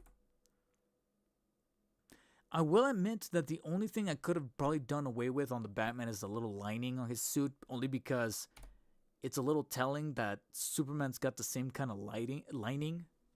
on the thighs and on the biceps. So I'm like, why is that copied over? So you guys just retooled the arms and the legs, and everything else is maybe possibly different. So that's a little strange. But as a whole, Batman does not look bad, and you could tell that it's a nylon cape, no wiring, but that's understandable. That makes sense. And like I said, from seeing them much more fully realized after finally getting some prototypes printed, not too bad. And then over here you have the Batman in the mech suit, although it's arguably not to scale. A proper New 52 Superman over there with the buckled belt, the laser effect. Closer look right there. There's the mech suit with the helmet that you're able to pull over it. Another look at the Joker with the Joker as Batman. And yeah, and here's the reason what alleviated my approach and the feelings I was having towards this basic line from Mattel when they finally released these come summertime, come July of 2026, is that not only did these 3D portrayals look a little better, whether they were out of the box or even in the box, as showcased by this photo of Robin, which did not get pulled out of the box, but he was left in box to showcase the packaging of what we're going to be expecting to be up on the pegs or on the shelves come this summer at retailers like Walmart and Target, which is going to be this style to the box, which of course is you can maybe make the argument that's a little bit on the generic side, and I wouldn't blame you. I like it, but I understand it's not the flashiest. It kind of, if anything, kind of makes me think of the Spin Master stuff or some of the other figures that you could probably find in store right now. So it doesn't really set itself apart, and the only thing that you could probably, have this distinguish it from the other lines is the actual Mattel logo there in the corner. But apart from that, it's also not offensive either. It's not taking up so much real estate. There's not a whole lot of empty space inside of the box. He's holding the accessory right there. So these things are probably going to be about yay small. So when it comes to like storage, it's going to be pretty storage friendly or collector friendly, especially if you're thinking about keeping some in box. But to me, the thing that then relieved me and made me go, yeah, this might just be the business. Take this with a grain of salt, but Beta Packs over on Instagram has revealed apparently someone, I don't know how they managed to acquire this, but someone leaked the Target DPCI number for the Mattel Robin that's going to be coming this summer. And when scanning it in, oh no, that's my, okay, I have to do this. Those are the other photos that with him squatting. I don't know why he's squatting. There's Batman again. But going back to that DCPI for Robin, click next. Scanning it in gives us the price. $12.99 for these, as they're being called, DC Comics 6-inch core action figures from Mattel. And I gotta be honest, $12.99 is goddamn perfect. That's awesome.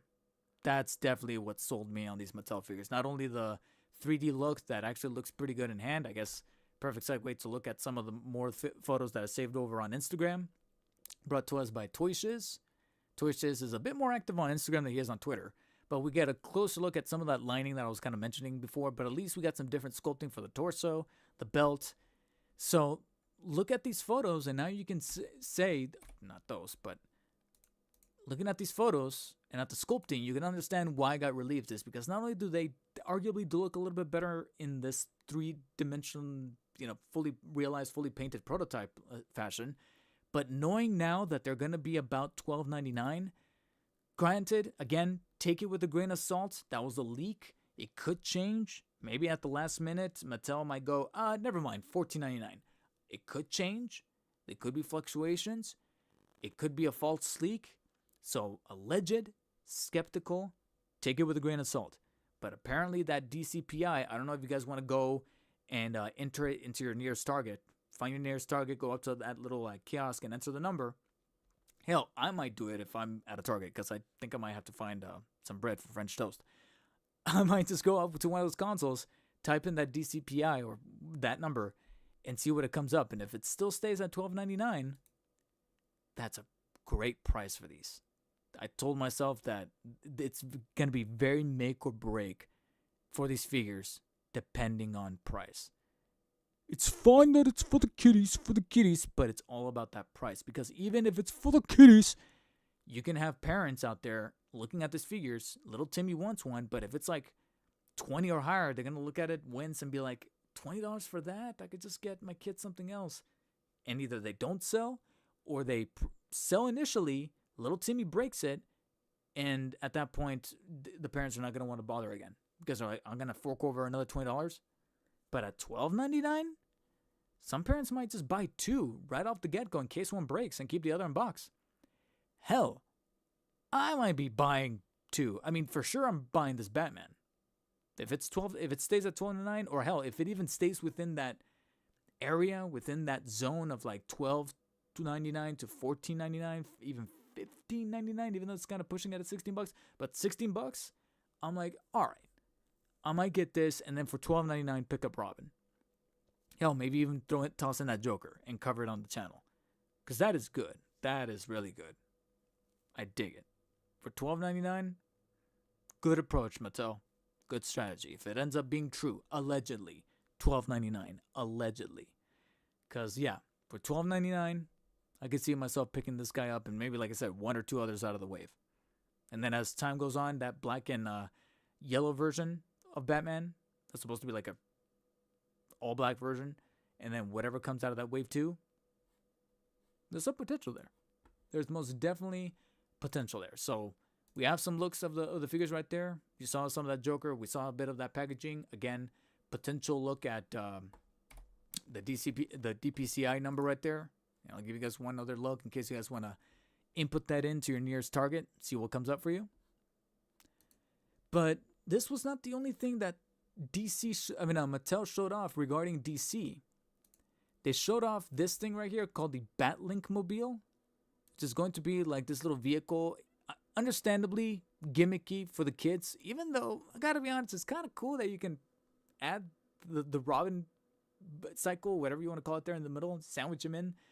You know, there's some functionality there that I'm looking at and going, that's not too bad looking.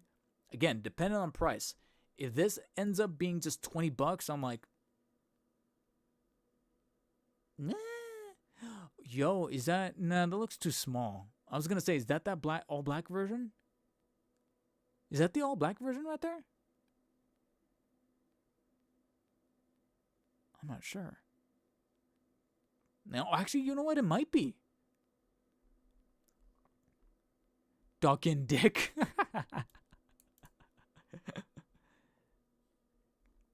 Yeah, there's that fun factor that I'm looking at and going, all right, you know, like I said, it's all dependent on price. But if it's priced accordingly, which some good faith was established by that alleged rumored target number, if this ends up being like $20, no more than that, okay. What did, however, resulted in being a bit of a baffling choice are these replicas that are going to be done by Mattel as well. So they too are going to be doing one-to-one replicas. So in this photo, actually, let me see if I can full screen this. In this video, one-to-one replicas. So move aside, McFarlane, because it looks like they're doing it as well. You got the Keaton Batman. I could be wrong, but I want to say that's the, yeah, okay, yeah, I just saw the bat symbol. That's the Returns Batman. Actually, no, I take that back. That's the Flash Batman. Because I see the nameplate right there. It says the Flash. And then I see the more pronounced brows. So, okay, this is the Flash Batman, I guess. Oh, yeah, and I just saw this going forward like that. Okay, yeah. This is the Flash Batman. But what's most important is that they're doing that, and they're also doing the Batarangs. Is that the Batman Forever? Yeah, it is. The Batarang from Batman Forever. I'm not going to lie. I actually might want to pick that up. And then probably the Dark Knight Trilogy ones.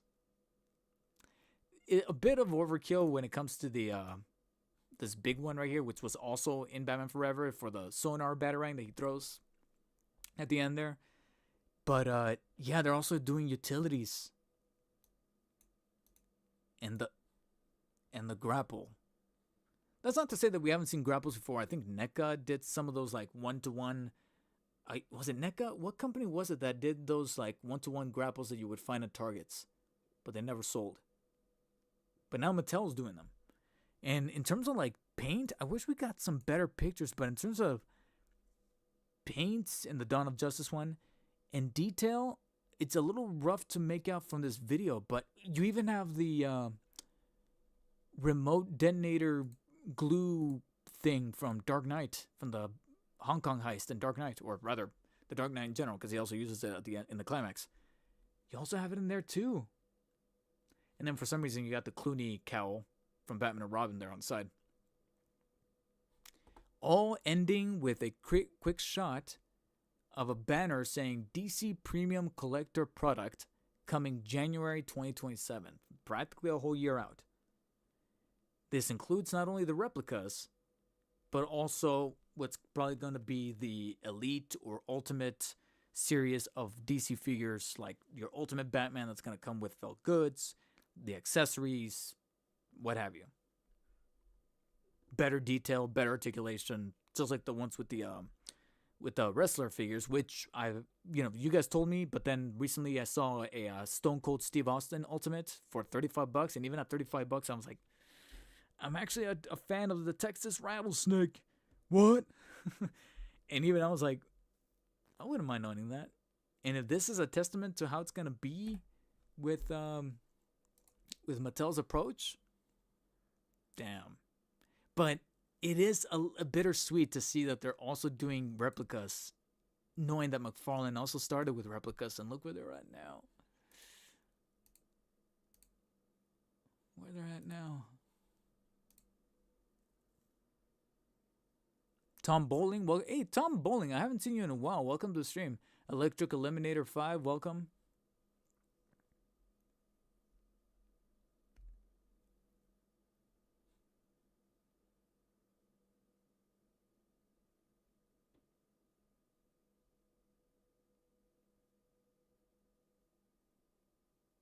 That is weird, Skelly Bone. So all the ads are catered to what I'm talking about? That's weird.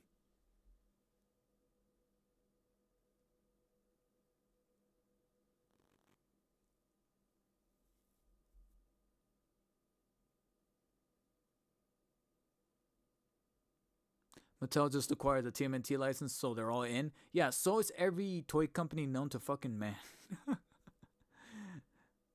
Thank God I never got... And thank God that even as a kid, I never really got into TMNT. That could be a hot take, but I never got into TMNT. I was more into Transformers. That Batmobile does look fun. I thought these were confirmed to be not Mattel. It was at their booth. I remember... I don't know if I saved it, but I think it was Paternia or it was somebody. I think it was Paternia. Let me go back to their Twitter. I think it was Paternia who said that. Oh, no. I think it was on Instagram. It was Paternia. Paternia, I think, posted on both Twitter and Instagram. We were referred to the sign when asking about Mattel's collector line. Wow. 0 fucks given. Mattel literally just said. It's funny because I tried that one time when I was working at Wingstop because somebody was asking what the flavors were, and I got in trouble.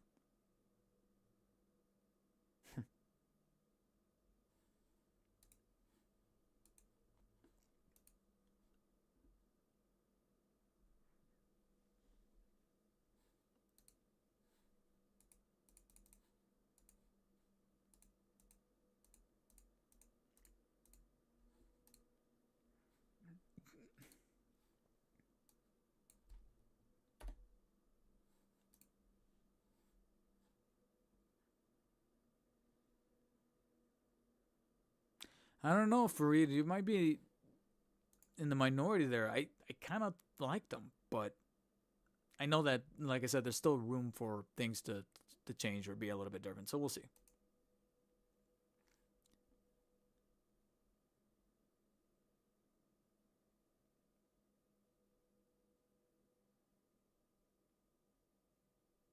Tom Bowling, I mean, you're not wrong. Kids don't buy action figures anymore. Every so often, I still see one with one, but it's the good old situation of seeing them want to, like every so often my brother brings his kid over and he's got a different toy every time, so not a single toy actually sticks. So it really depends on the parent if they decide to just throw an iPad at the kid and just be like, oh, I'm done.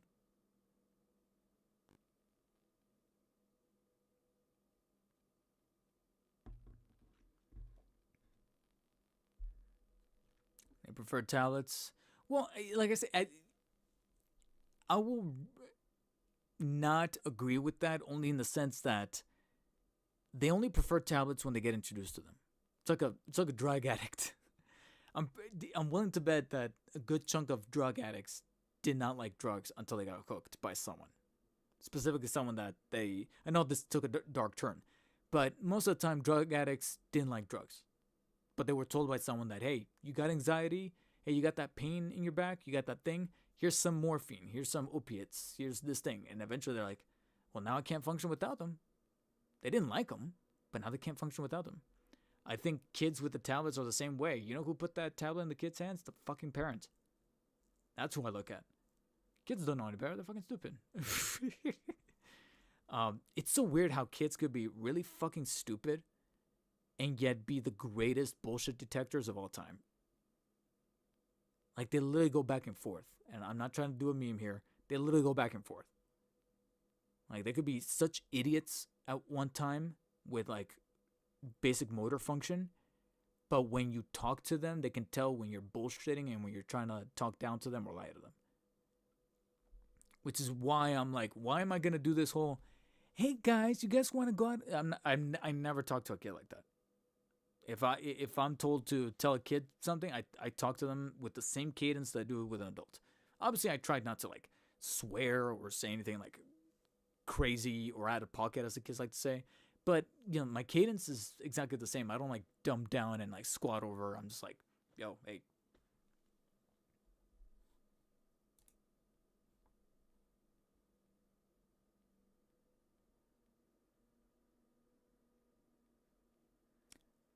That's right, Skelly Bones. That's right. And you know what the end result of that is?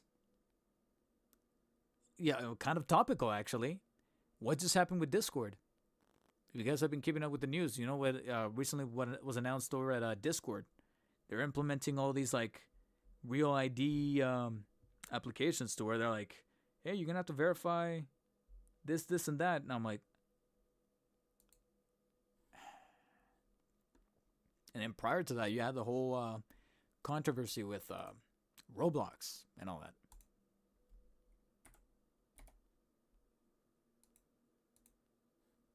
So apparently this was also shown at Toyfair, but it was technically revealed a little while earlier on social media platforms. But NECA is taking a swing at some Batman Returns figures. And my face is exactly the same as this Denzel Washington meme. Even though I will argue that the Batman, I saw some people say that this looks terrible. I don't think Batman looks that bad. It doesn't look the greatest, because I understand that they're trying to do things with like the felt good cape and the rubberized approach to the suit and the tactile feel of like the gauntlets and the boots and the belt and the cowl. And then some people saying that it doesn't look like him, but I'm over here looking at the mouth plate and being like, yeah, those are Keaton's lips. I can see it. I don't know what the problem is. Maybe the sizing of the head is definitely way too big. I will definitely agree with that. But overall, this does not look terrible. Penguin does look terrible. Yeah, it's funny when it comes to the returns figures, both Penguin and Penguin and Catwoman. These do look terrible. The Batman, the Catwoman, and the Penguin. Because I don't know what is going on with this coat. I don't even know. It looks more like a poncho or like a curtain that he's just draping over himself. I don't know what the proportions are on the suit. this is supposed to release in Q2 of 2026, so somewhere between April and July. And I'm over here thinking, you guys want to make sure you don't want to release sometime later in the latter half of the year? Because I'm like, god damn. Because you're looking at this face, and sure, I think the big argument they're probably making for themselves at the price that they're marking these things at, which is a pretty penny. Let me go over to BBTS, because I do believe that it was over that Toyfair weekend that they put them up for pre-order. Let me see if I could find them.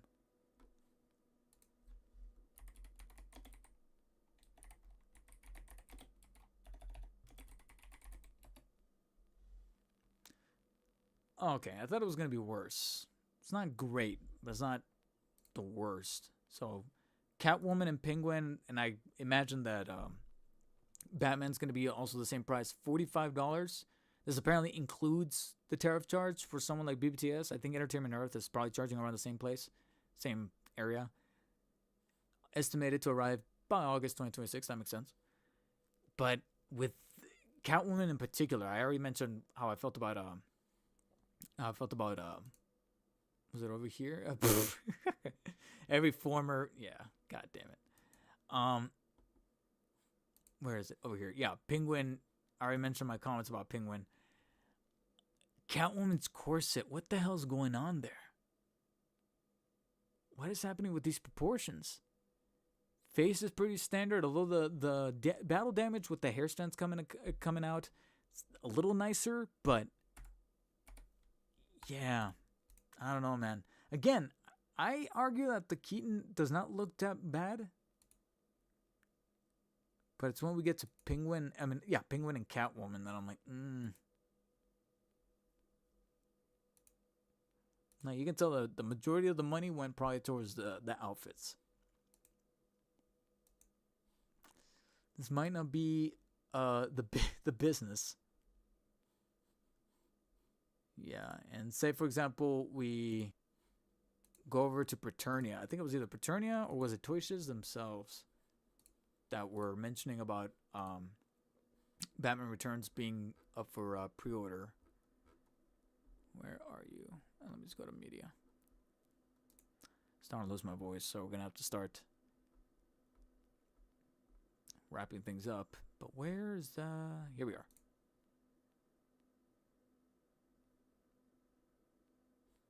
Yeah, how do you guys feel about these NECA figures? Because Batman doesn't look that bad. I'm almost compelled to pick it up.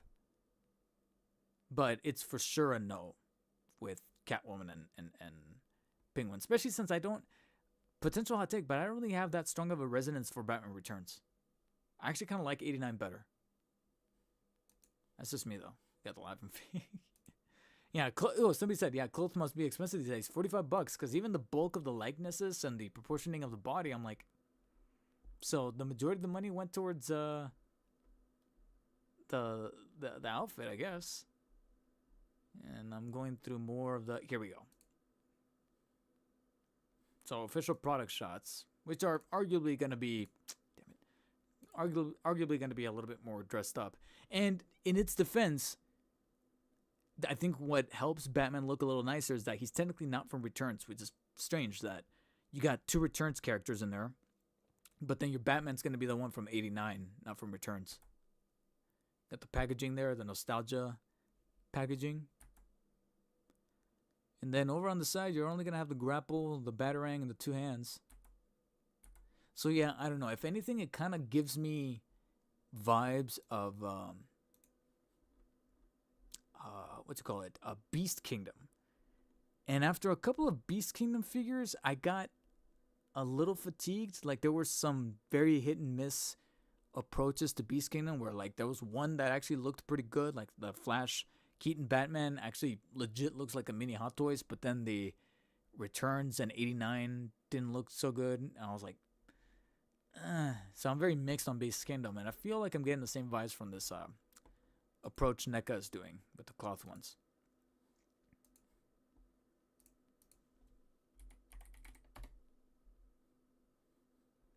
I'm trying to see how much are they going for on Entertainment Earth. Oh, for God's sakes.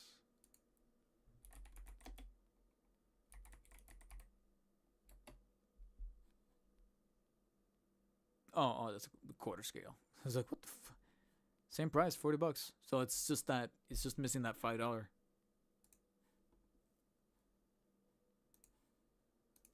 No, 40. Yeah, I'm definitely not 100% sold. Like I said, there's maybe some wiggle room for the Batman, but otherwise, that's really about it.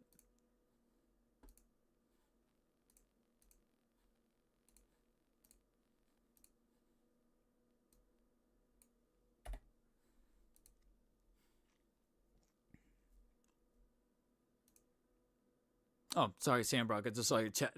They're the $40. Fareed, weirdly wide on some pics. They're weird. It's weird on all. That's the things. Like when something is off in not just one or two pictures, but practically the whole batch. I'm sorry, but NECA, I honestly feel like they need to delay those figures. Delay them. Don't even do August. Do like October or something of this year. They need some more work. Majority of the money went on the hunt for an animal for that penguin's fur. If these get the Dark Spider seal of approval, I'll get one or two. Right. Unless I'm able to secure like a sponsorship or some store is willing to, some site is willing to give them to me for like reviews so I can give them attention, I guess, but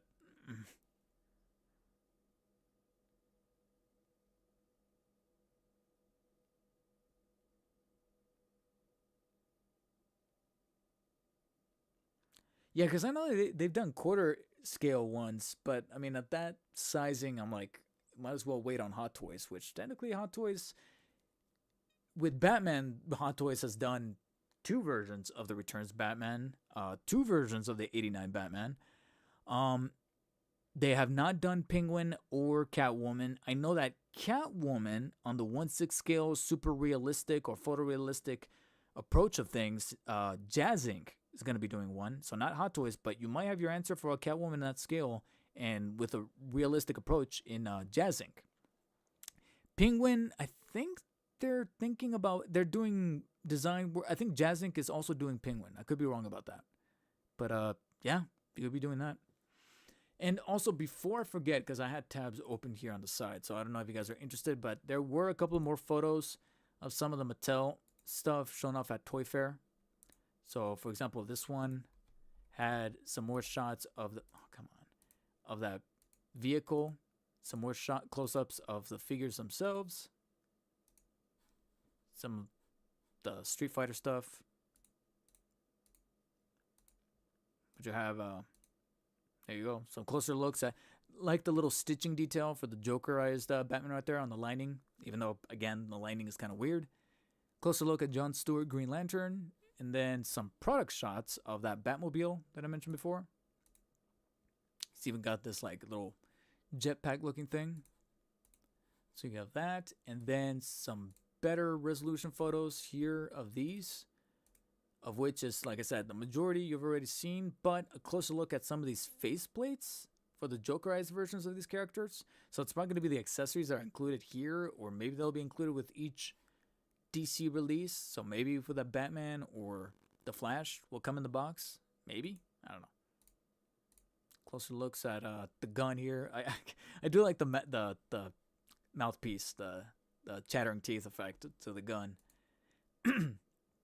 More of John Stewart, Flash. Some effect pieces here for, I want to say Joker. I don't know what they're going to be included with. More Batman. And yeah.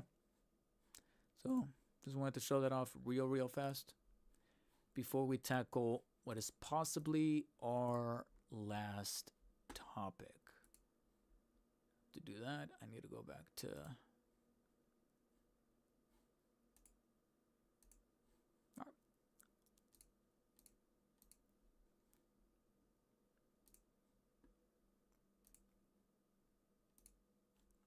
I have to go over to Instagram because this is where it was posted.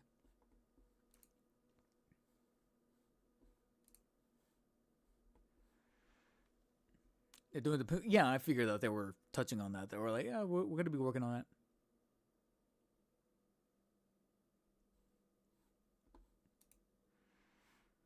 All right. And last but certainly not least, almost like a nice little. When was this posted actually? The 16th. So as a nice, quite literally the day after the closeout of Toyfair, a toy company that I've been singing praises of for a good while now, and I'm still looking forward to what they're doing next, despite their rebranding, is LPZZ slash UP Find Yours. Since they knew that social media was a buzz with Toyfair, they decided to be like, you know what? Let's tease something. But let's not just tease something. Let's give people the biggest pair of blue balls. Let's give toy collectors the biggest pair of blue balls they could possibly imagine. And I'll explain why they're blue balling us to death here. Because LPZZ slash UP Find Yours teased on Instagram their upcoming Arkham Knight figure, which was hinted at. If you guys saw my review for the Deathstroke, it comes with an insert similar to Batman. Batman came with an insert teasing that their next figure release was going to be Deathstroke. Deathstroke then got a figure release that then teased that their next release was going to be the Arkham Knight. Within the Arkhamverse UP Find Yours division of things. So it's not counting Batman Who Laughs, it's not counting the Dark Knight's Metal, anything like that. It's just the Arkhamverse. So they teased that it was going to be Arkham Knight next.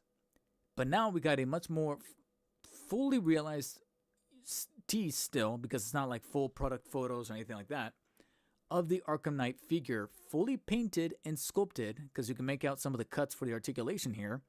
But if this photo is anything to go by, the Arkham Knight figures, probably more so than Deathstroke, is probably going to be a match made in heaven for hiding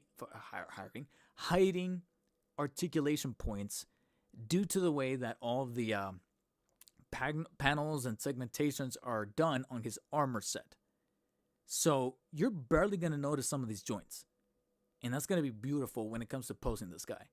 And if their paint applications are anything to go by with their prior releases of Deathstroke and Batman, Arkham Knight's not really going to be any different here. So they teased, coming soon, Arkham Knight from the Arkham Knight Batman series in 1/12 fashion from UPF.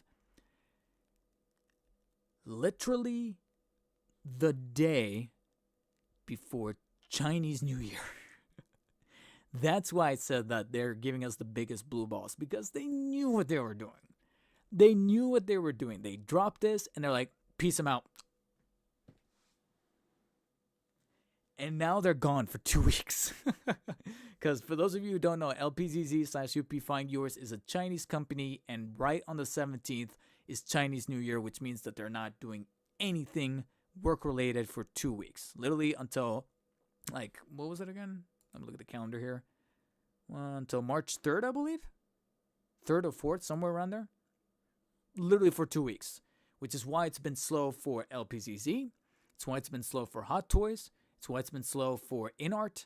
InArt themselves also put out a year in review sort of video to commemorate looking back at their last year before going on this break for Chinese New Year. Nothing out of those companies is going to be mentioned, or there's not going to be any reveals or announcements or whatever. But leave it to LPZZ slash UPF to be like, hey guys, and then just dip. Teases Arkham Knight, elaborates on nothing, leaves. Sons of bitches. But it's clever. It's clever that they literally just drop this and then they just disappear for now another 2 weeks. And I understand that Chinese New Year is very important to that culture over there.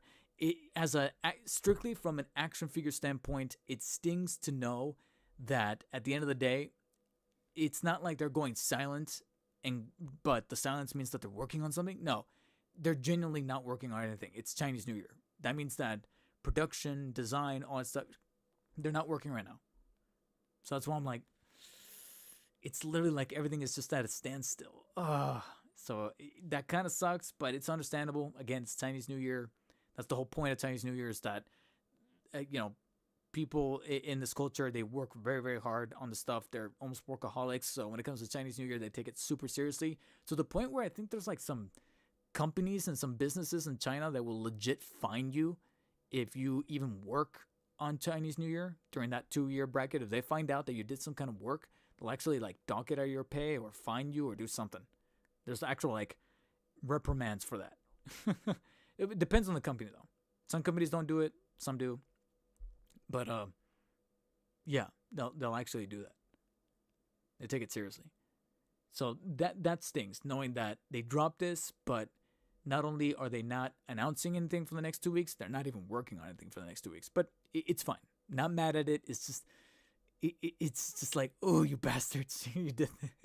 But at the end of the day, I laughed about it, and I thought it was it's all kidding aside, it's clever. It's really clever. Drives engagement.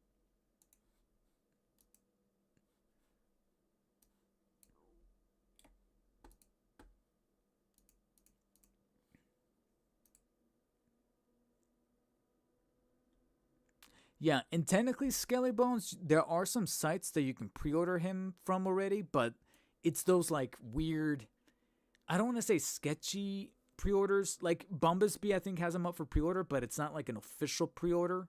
It's like that placeholder page where like if you already want to give them the $5, you can, but it's still in that like limbo area where it's like it could be delayed. That's why they said coming soon. They didn't give you an even release window. They just said coming soon. So you can do it, but I personally wouldn't do it right now until LPZZ UPF actually shows those like official photos.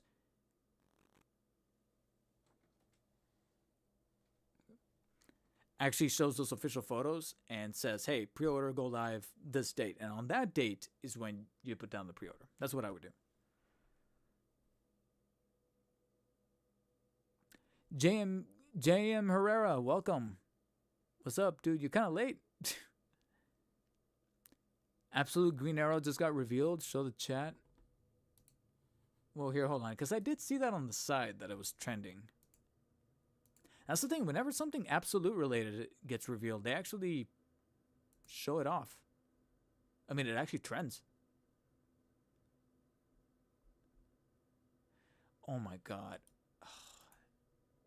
See, I'm tired of these fucking people. Sony, what's happening in Sony? They're almost turning as anti-consumer as Nintendo. That's why I haven't even bought the Switch 2 yet. Or bought a new Nintendo game in almost a year. Year and a half, maybe. Not only did they shut down Blue Point Games, but according to this headline on Twitter, they're since Blue Point got, shut down, apparently there's here we go. There was an independent I mean, Nintendo definitely is in their legal right to do this, but then why aren't you doing it? It's like, you know what I mean? Like, legally, are you in the right? Yes. I'm not denying that.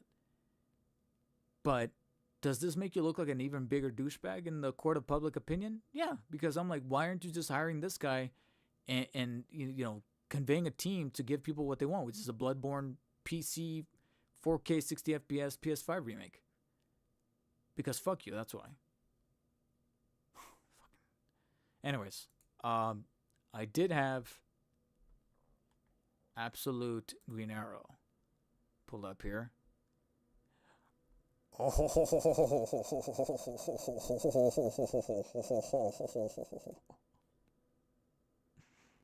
Okay, it's all right. He looks kind of cool, but admittedly, he does look a little like Taskmaster. Yeah.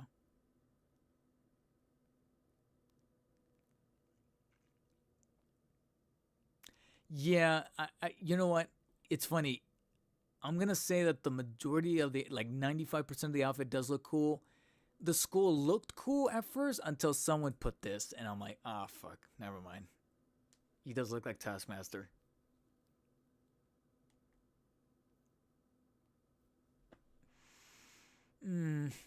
Yeah. That was a bit of an oversight. Like, now I can't unsee Taskmaster. I'm sorry. The outfit itself does look nice, but they could have done something different than the skull face.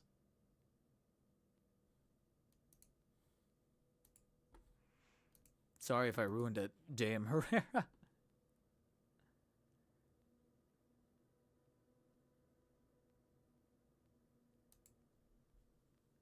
Sorry, I got to work. My friend was like, "Yo, bro, look, they revealed Absolute Green Arrow."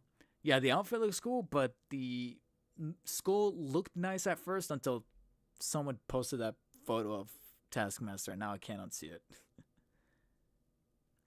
On Kaiju Daddy's last stream, he said he heard a rumor that DC China has acquired UPF.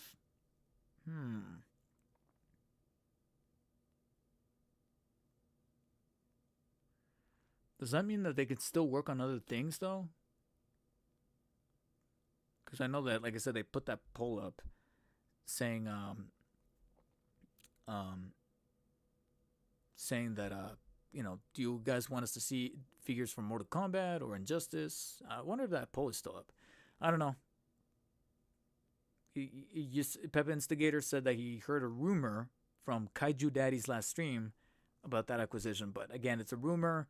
And considering that we just now entered Chinese New Year, it's probably a ways off to actually get some concrete information about that. So I don't know. I don't know what to tell you.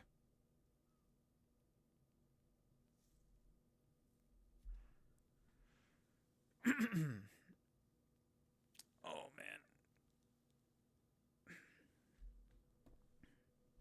All right. Well, I have to personally apologize to JM Herrera for tuning in practically at the end of the stream, guys.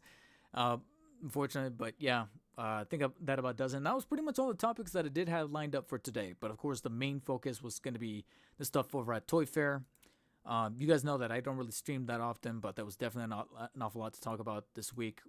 Post Toyfair, got some new photos coming up. And then a little bit of a touch up on UPF there towards the end.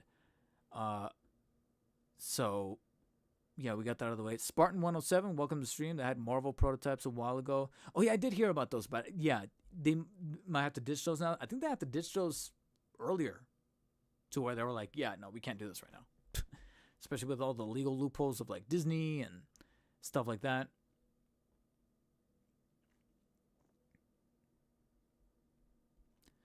But yeah, I'm already really, really hungry. My voice is starting to go. And I definitely want to get back to work on a very interesting video that I have lined up for Sunday. It's a very interesting approach to, basically, I'll give you guys a little tease here.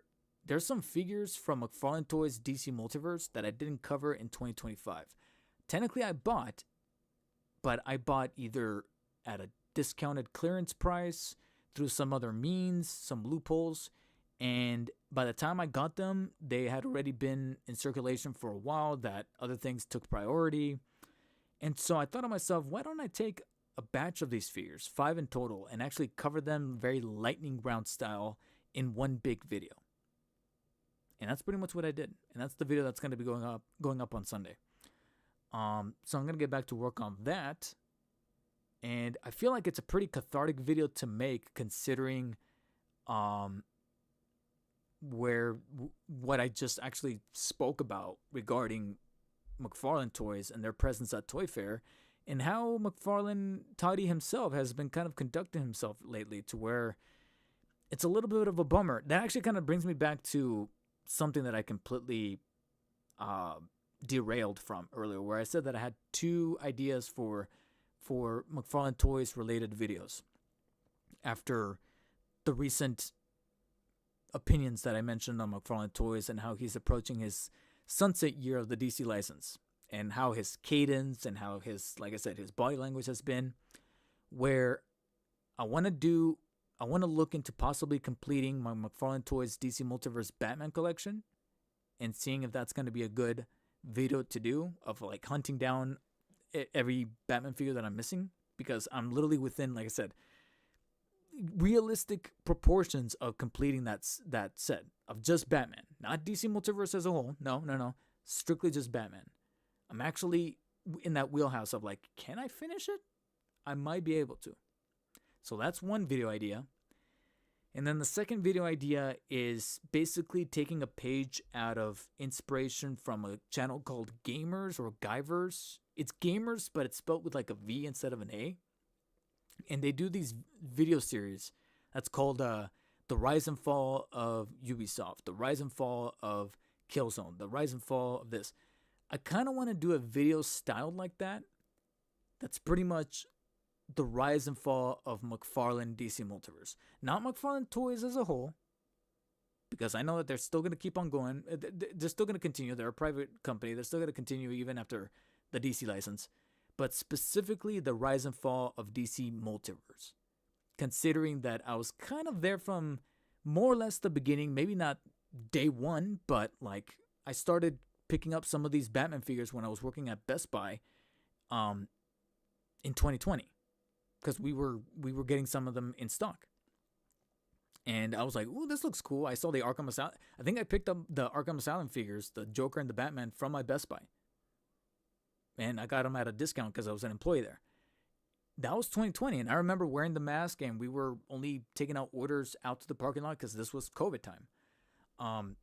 So yeah, so like I said, not day one, but I definitely year one, somewhere around like 2 or 3 months in, I was already starting to pick some of them up.